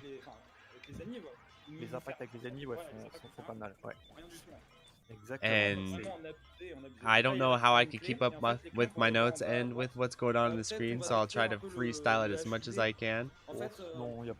But you know what this game reminds me of? I've been thinking about it. This game reminds me of WarioWare. Do you all remember that game? It's actually a really fun game, but it had this kind of minigame-esque thing to it where you would change these minigames at extremely fast paces. That's how this game feels, where you're going through all these like sort of vignettes of a stage. There's the fireball that change really rapidly. The Et graphical c'est, style kind of reminds me of c'est something puissant like dans le WarioWare as well, where it's C'est pas kind of juste le tir avec cartoony le tir normal, c'est and cute, but utiliser ses a little moves bit et on va voir, il surreal va and les placer strange at the partout. same time. Et en switchant assez rapidement entre le tir et les So he's modules picking up the different files. passifs. I know with the scoring, from what I understand reading through the scoring, he's going to be trying to pick up keys, and those keys are sort of the main way in which he scores, at Exactement. least En fait, judging by the notes. If I'm chaque niveau, il y a inaccurate on some of une this stuff, épreuve I'm sorry. particulière où il y a This 5 game is real confusing. I sat down last night and read through the notes. I was felt like I maybe got a little bit dumber after reading them. It's real complicated. Pour terminer le jeu, et s'il rate une de ces épreuves, bah, il les aura pas. À savoir que le jeu en propose 51 ou 52. So yeah, I don't know if he's playing this with a Wii pointer or not. I would be shocked if that's the case, but this is a Wii game, so who knows what control method he's using for that. There seems to be a lot of menu navigation, and honestly it's kind of confusing. I should have, well, I don't have the game though, but at some one point I'll have to maybe get the game and review it on the channel so I can kind of understand what is going on here. If you want a little bit more information on this game too, there was a run of it at SHMUP Slam 3 just recently, and Frenetic and Soft Drink were able to commentate, and they have much deeper familiarity with the game than I do here. Check out the Lego blocks there. Looks like he's point blanking the boss. I think a lot of the strategy of this game, it sounds like it comes down to using your shield correctly, switching between all the different weapons. Remember, there's the shield, there's the shot, there's the tether type thing, and then the bomb. He seems to be able to use the bombs pretty liberally, judging by how often we see it appear. I do remember from the SHMUP Slam 3 run, this game gets pretty surreal the further you get into it. So there goes a boss. Whether that was the first boss or second boss, I can't tell, but there went a boss anyway. Non, je disais juste qu'après il va y avoir des shurikens qui vont sortir de ses boucliers en fait. Whoa, talk about loading times. C'est quand il mixe les modules séparés et le tir normal. Ah oui, d'accord en fait. Voilà. Okay, so that must have been stage 1, so we're coming into stage 2, just judging by the loading time, I'm guessing. I do have some notes on stage 2, so I'll go through those for y'all. Looks like there are 5 stages. So stage 2, he's trying to enter the bonus stage and manipulate the big enemy waves. The further we get, you'll start to see some pink disc enemies with wings. They can only become vulnerable when I shoot them with the contact of his tether or his module. But they still give experience with other weapons, so he does some milking with them. Aside from all that, he has to be careful with laser and spider enemies and keep bombs ready to use against them. So that's what he's going to be focusing on mostly. The pointer fingers. So I wonder, unfortunately I haven't played the game before, so you know the part where the little hand goes up and navigates stuff? I wonder if that's him actually doing that, or if the game just does that, if it's part of the game's UI, and the game itself is doing all that. I'm not sure. I would find it pretty incredible that he'd be able to play and do that at the same time, so I'm assuming that that feature is mostly just aesthetic. It's dinner time. Oh, here are the spider enemies he was talking about. So he's gonna use the bomb a lot to gain invulnerability on them. The bullet sprites in this game are really silly looking. Et surtout sur le stage 4, les lasers sont orientés de façon fixe. Donc il y a moyen de trouver des safe spots. Yeah, he's using his shield.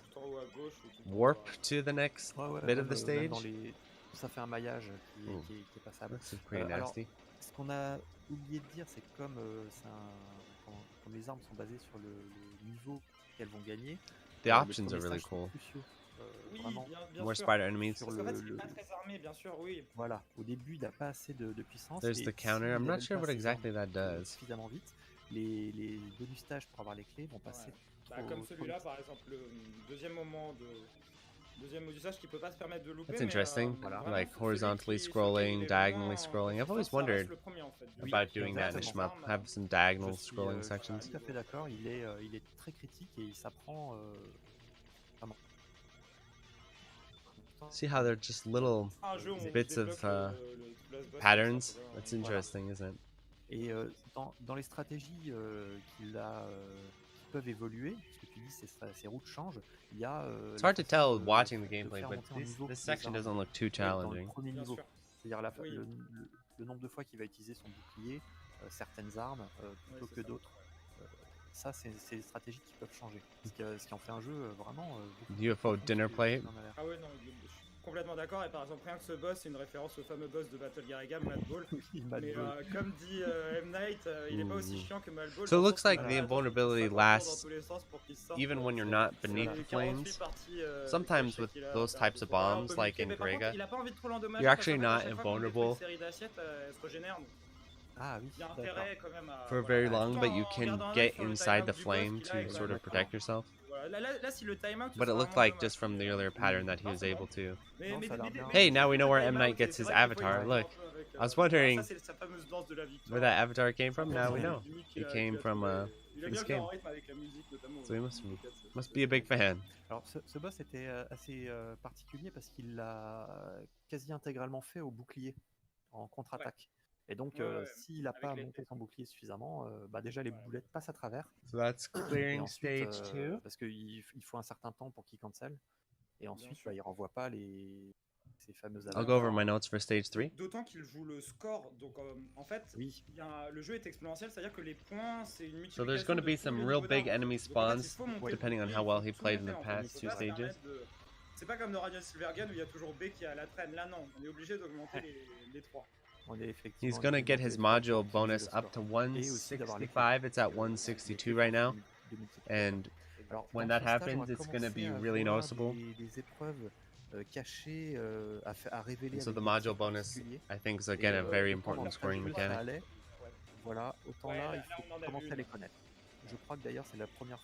So another thing he's got to keep an eye out for is a new enemy type, the blue enemy spiders, which are even worse than the. Here they are. Ça dépend de l'ordre dans lequel on les. Enfin, ça dépend de si on les fait ou pas. Certains donnent des bonus. Looks like he has to use his bomb on those as well. Parfaitement établi, on va pas avoir les bonus stages qu'on veut au bon moment. Encore une fois, ça peut changer énormément la réussite du stage si on n'a pas les bons niveaux d'armes. Parce qu'on l'a pas eu. The power outlets. It's funny how creative these backgrounds are. It's really charming. Floppy disks now. Faut savoir que quand on tire pas, on a un bouclier qui nous protège The game looks pretty wild as far as there's a lot going on. It's kind of one of those ones where it's hard to tell how dangerous it actually is, though. If a lot of this stuff you can just kind of tank through because of your shield, or if you have to be really careful. C'est que sa barre de vie, enfin sa barre de bombe, elle monte. I'm assuming it's probably si on joue la survie, on peut pretty tricky. Tout son temps, enfin la moitié de son temps à bomber. Un peu à la Gawing. Oui, c'est ça, ouais. Et j'ai envie de dire, c'est aussi quelque chose qui quick stage clear there, or mini stage, I guess, stage bit. Oui, tu peux le télécharger et il veut parce que c'est vraiment un jeu super. Yeah, the spiders. Qui témoigne vraiment de ses influences milestone. Mais vraiment, il est super nerveux. Nice bit of invulnerability there. Yeah, those give you a ton of invulnerability. Vraiment, il prend son temps, il fait tout. Donc, moi j'ai hâte de voir le résultat final. Mais pour l'instant, ce que j'en ai joué, j'ai trouvé ça vraiment. Moi j'y joue pas parce que j'ai pas envie de jouer un jeu pas fini, mais je sais que. Ouais, je comprends. Non, mais moi non plus. Et après, moi j'y joue sur ordi, nice spacing there. Et qu'en fait, je ne joue pas sur ordi parce que j'ai vraiment beaucoup de mal à. We're kind of going into that diagonal floating thing again. Mais je l'ai fait suffisamment pour. Non, je l'ai pas clear d'ailleurs parce que le troisième boss il est infâme. Ouais, bah du coup. Du coup, c'est un jeu de fan à la. Looks like you can just plow them with your shield. Il y a pas mal régler les ajustements parce que. Moi je me souviens de la première démo que j'avais testé chez Cormano, le premier boss je l'avais pas passé alors que j'étais arrivé. Voilà, full It's probably the game's way of psyching you out. You know, making sure you know, hey, you need to use your shield on these guys. Donc en gros je réduis la difficulté quoi. Ah c'est cool, il est assez à l'écoute des joueurs. Ah ouais, il écoute vachement. Ah, petite anecdote assez drôle, les cœurs en fait c'est des Stage balles mais 1. en fait, rien. Elles ne touchent pas en fait. C'est vrai? Ouais, c'est ce qu'il m'a dit, ouais, en fait. Ça, Ooh, lost track of Et il y a him pas mal de there for balles a second. destructibles aussi, et de missiles qu'il a envie de milquer, parce qu'en fait, bah, ça fait augmenter les armes, donc ça nous donne plus de puissance, mais ça nous permet de scorer encore plus, en fait, parce que le score il est exponentiel. Et, I think I'm kind of getting the vibe for this game now. 4, quelque chose comme ça. Et en fait, il faut savoir que la moitié de son score, il le fait sur le stage final. Donc, Now he's got to s'il a take pas on the tout fait wall. avant, au niveau de The TV. multiplicateur, en fait, ça va pas. Looks like it's a Alors, console le or something. stage 3 est très méthodique. Autant les autres étaient un peu. It's got the AV cables. Là, il y a vraiment une méthode. Il faut faire vraiment les choses petit à petit pour y arriver. Et là, il fait quelque chose. They should have been. They should have put a little Wii in there. Voilà, sur ces Like a Metal Gear Solid. Une sorte de hommage à Darius. Snakes where they put a GameCube in it. Ah putain, mais oui. De sa bouche. J'ai même pas vu ce détail. Voilà. Et là, après, il y a les lasers qui vont devenir fous. Donc là clairement, il a envie d'avoir la bombe en fait. Voilà, donc là il garde sa bombe. Nicely done there. C'est un peu méchant ce que je veux dire, mais Oh, j'espère it's peut-être not qu'il va done quand yet. même It's mourir une fois, parce que still la got mort est health. magnifique. L'animation de mort, elle est. This looks like a elle est wild visuelle. Il y a pas pattern. un moment bien sûr où ça l'empêche de voir le stage final, mais moi il m'avait dit qu'il était content d'être mort en fait. Ah oui. Parce que ouais, vraiment l'animation de mort, elle est. Et moi, Elle est trop belle. quand je le vois mourir, Wonder vraiment. why he bombed at the end there. En fait, Quel jeu de fou. Non, mais je me dis, le mec c'est un dieu, voilà, à ce jeu, et en fait, voilà, même lui, il peut avoir ça. Bah, c'est un jeu qui est plein de ressources, plein d'RNG, donc ouais.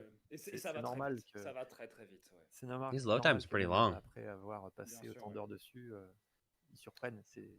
En tout cas, il a un taux de clear. I wonder if he's emulating it or if he's actually playing it on the Wii. Des fois, il n'arrive pas à avoir le TLB, mais. Moi, je m'en fais pas, on va voir la fin du jeu.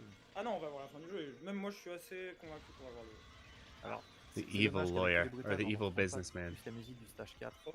I don't think he's taken a death yet so far that I've seen. C'est vrai que Oh, ouais, voilà. right as I say that, that's funny. Il va y avoir les portes les plus difficiles à choper. Ah bah tiens, on a vu la mort. Oui, on a vu la mort, ouais. Ah, mais More en fait, spiders. je regarde pas I la watch même those. chose, parce que moi, je regarde son stream en fait. Ouais, mais Et moi, du j'ai coup, pas je suis son en stream. avance. Ouais, c'est pas grave. Y a pas de souci, mais je vais mettre sur le canal de Chaos du coup. Notice he's avoiding those files. I wonder if that's a rank thing of some kind. Et donc ouais, dans ce stage, il va y avoir des sections à scrolling horizontal et There's the vertical key. en arrière, où les portes vont être bien planquées dans les coins.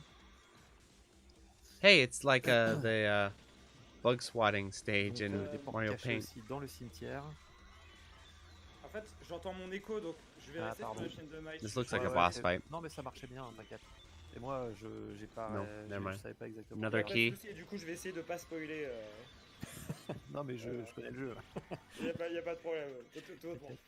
De toute façon, vraiment, c'est voilà, Night, on l'a Grim vu Reapers. des milliards de fois ce jeu. Quoi. Enfin, vraiment, c'est un jeu en plus, il adore, il trouve toujours cool. Nicely done. Et en plus, Night, c'est quelqu'un qui joue vraiment à I beaucoup think the de keys are sort of like différents. metals in Grega. non, The way vraiment, you le pick fait them que, up voilà, and qu'il y ait- accumulate them, quand même the more valuable they au moins un become. Français qui soit un peu à fond sur les Going MyFeux, through c'est the quand notes, même that's cool, what parce it que c'est seemed des jeux like qui sont anyway. vraiment très intéressants. Moi, je les connais très mal, mais aussi parce que c'est des verticaux, ils sont sur Dreamcast, enfin sur des supports que j'ai pas, mais vraiment c'est au niveau réalisation, au niveau de la production, c'est quand même C'est un peu fauché quand même, hein. C'est des petites équipes, ça se voit. Oui, c'est Notice ça. that the Illvelo, items faut pas persist through the penser transition Non, bien sûr, bien screens, sûr. Mais like with the keys and everything.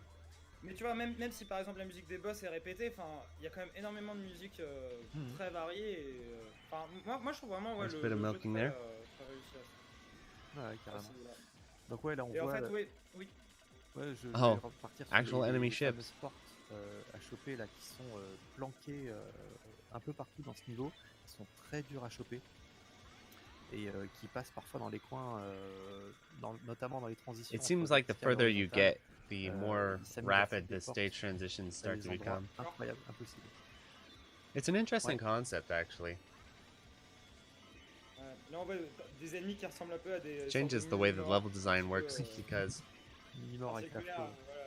I don't think enemies persist through the Autant dans les transition autres niveaux, il y avait screens. des ennemis qui se répétaient, And autant là, this game seems to have a les espèces more de salaryman, all fantômes et des all mini-boss, around on the les voit screen tous. style game design where things are coming from the bottom, the left, the right, and the Ah top, oui, and you're alors, flying ouais, il y a diagonally. des- oui, It just seems a effectivement, little on est bit pas synchro, c'est dommage, mais là, more il fait limite sur des, dynamic des in that ennemis way qui lancent des than missiles. most Il shmups where attend you're les typically just seeing s'ouvrent enemies pour spawning ensuite from the top les and renvoyer maybe avec flanking you from the avec sides.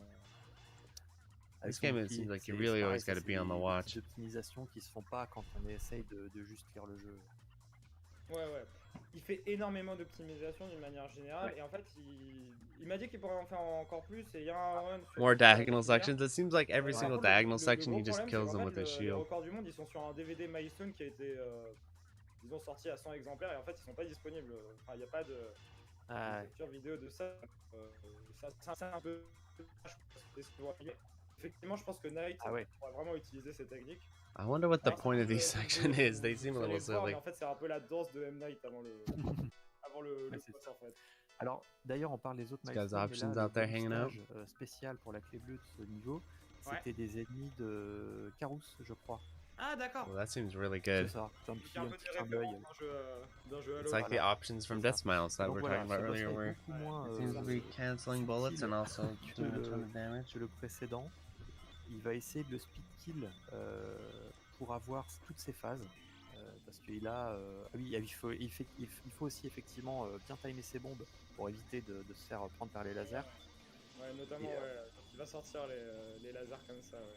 C'est ça, ouais. Et effectivement, il a une troisième phase qui... Oh, the boss isn't over yet. Ooh, that's scary. On va pas l'avoir.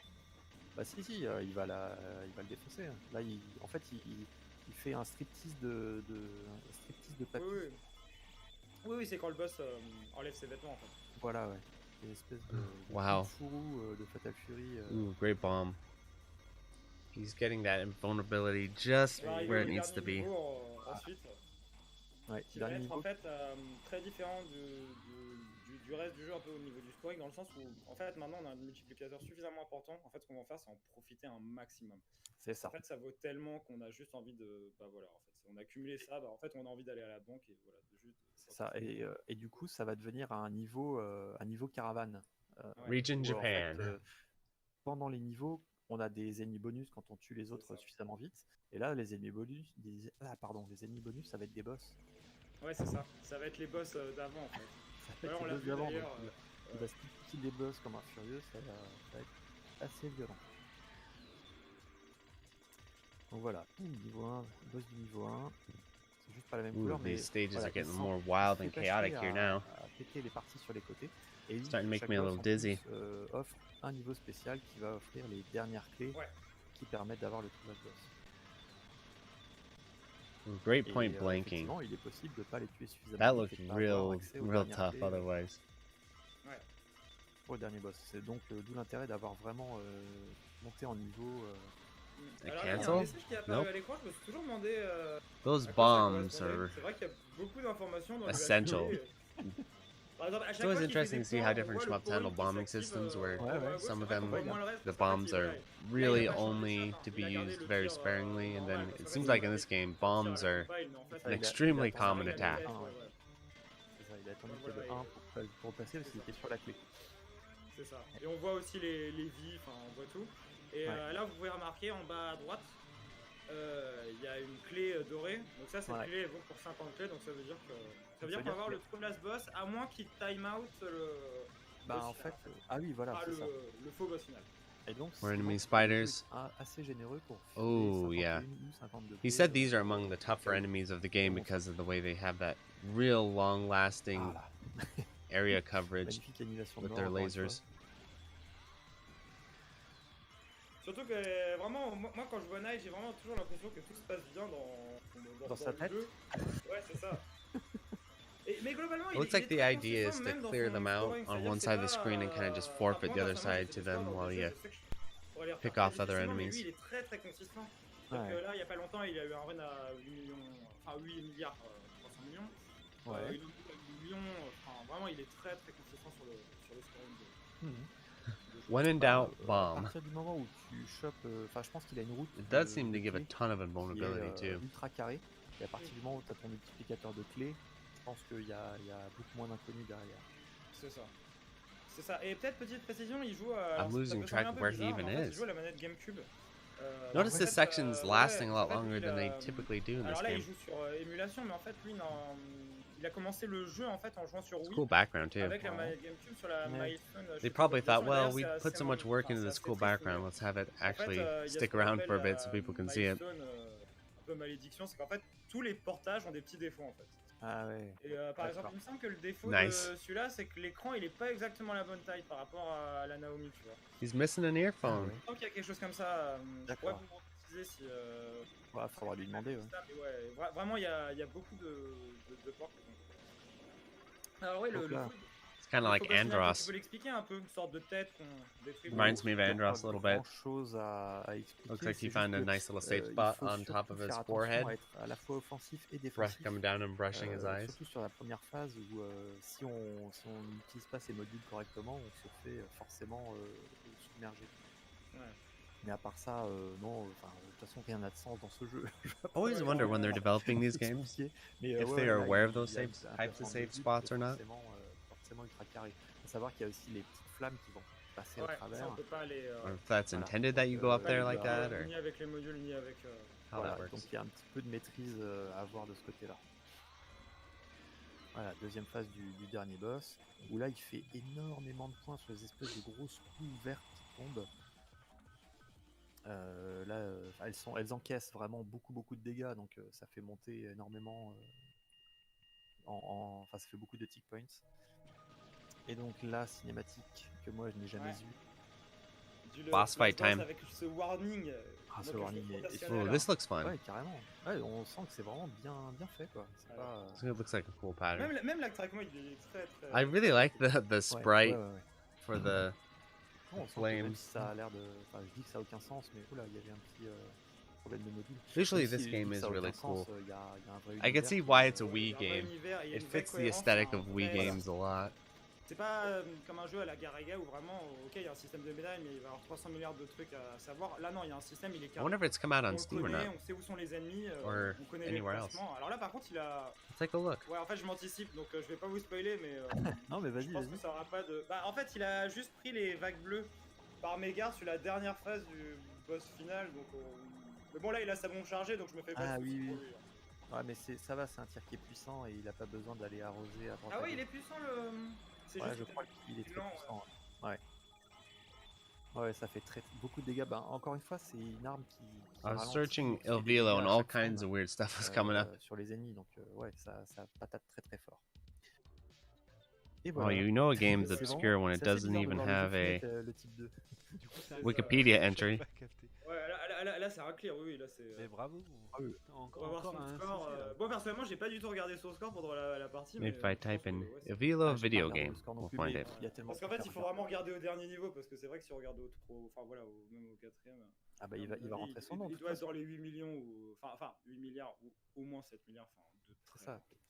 Il rentrera peut-être pas son score s'il est pas rentré. I literally cannot find this game anywhere, so I'm assuming it's a Wii exclusive. Je crois que c'est le genre de jeu, ça se fait automatiquement, un peu comme les portages console de la vieille époque. C'est pas genre tu peux Nicely played, nicely played.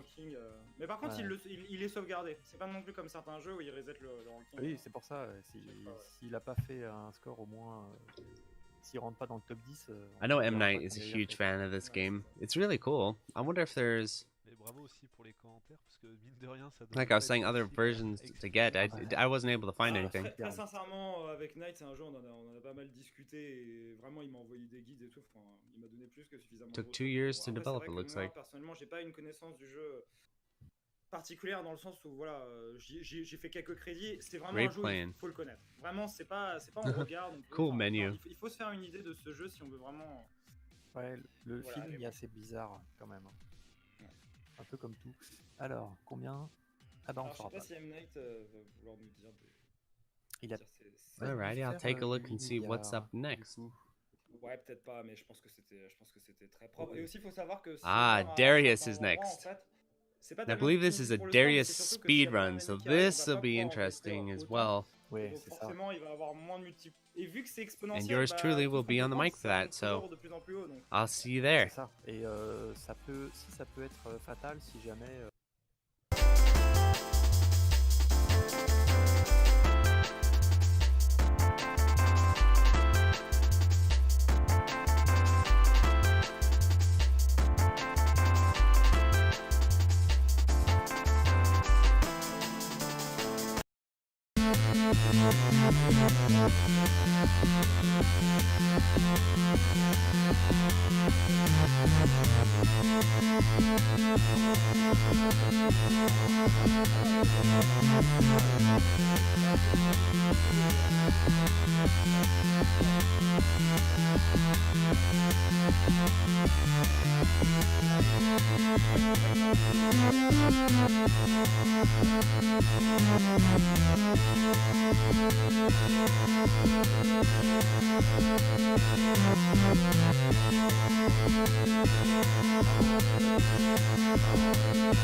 Hello, everyone. Hope you're all enjoying those shmup tunes. And here we are. So this is going to be a Darius speedrun. I'm curious how exactly this is going to work. I do have more familiarity with Darius than I do Illvelo, which I appreciate. So the thing about this is he's definitely playing the new port by M2. The Cosmic Collection. Get a load of this aspect ratio. Playing this on the Switch in handheld mode is absolutely silly because you can't even see it. It'd be interesting if they did a PC port because some people have ultra-wide PC monitors, so I feel like if you have an ultra-wide monitor, you probably could get kind of close. Or if you linked up your monitors, you know, you had a dual monitor situation and you had it in windowed mode, I suppose you could also have it run across your two different monitors at once. That'd be pretty interesting. Ça sont juste des missiles à la Gradius en fait. Et le bleu c'est le plus important. So here we go. So this is a speed run. So I'm assuming the idea behind a speed run is that you're going to be trying to reduce slowdown as much as possible, and you're going to be trying to speed kill all the bosses very, very quickly. I think those are the two elements of shmup speedrunning that I can identify, you know, because it's still a scrolling game, so there's only so much speed you can add to it.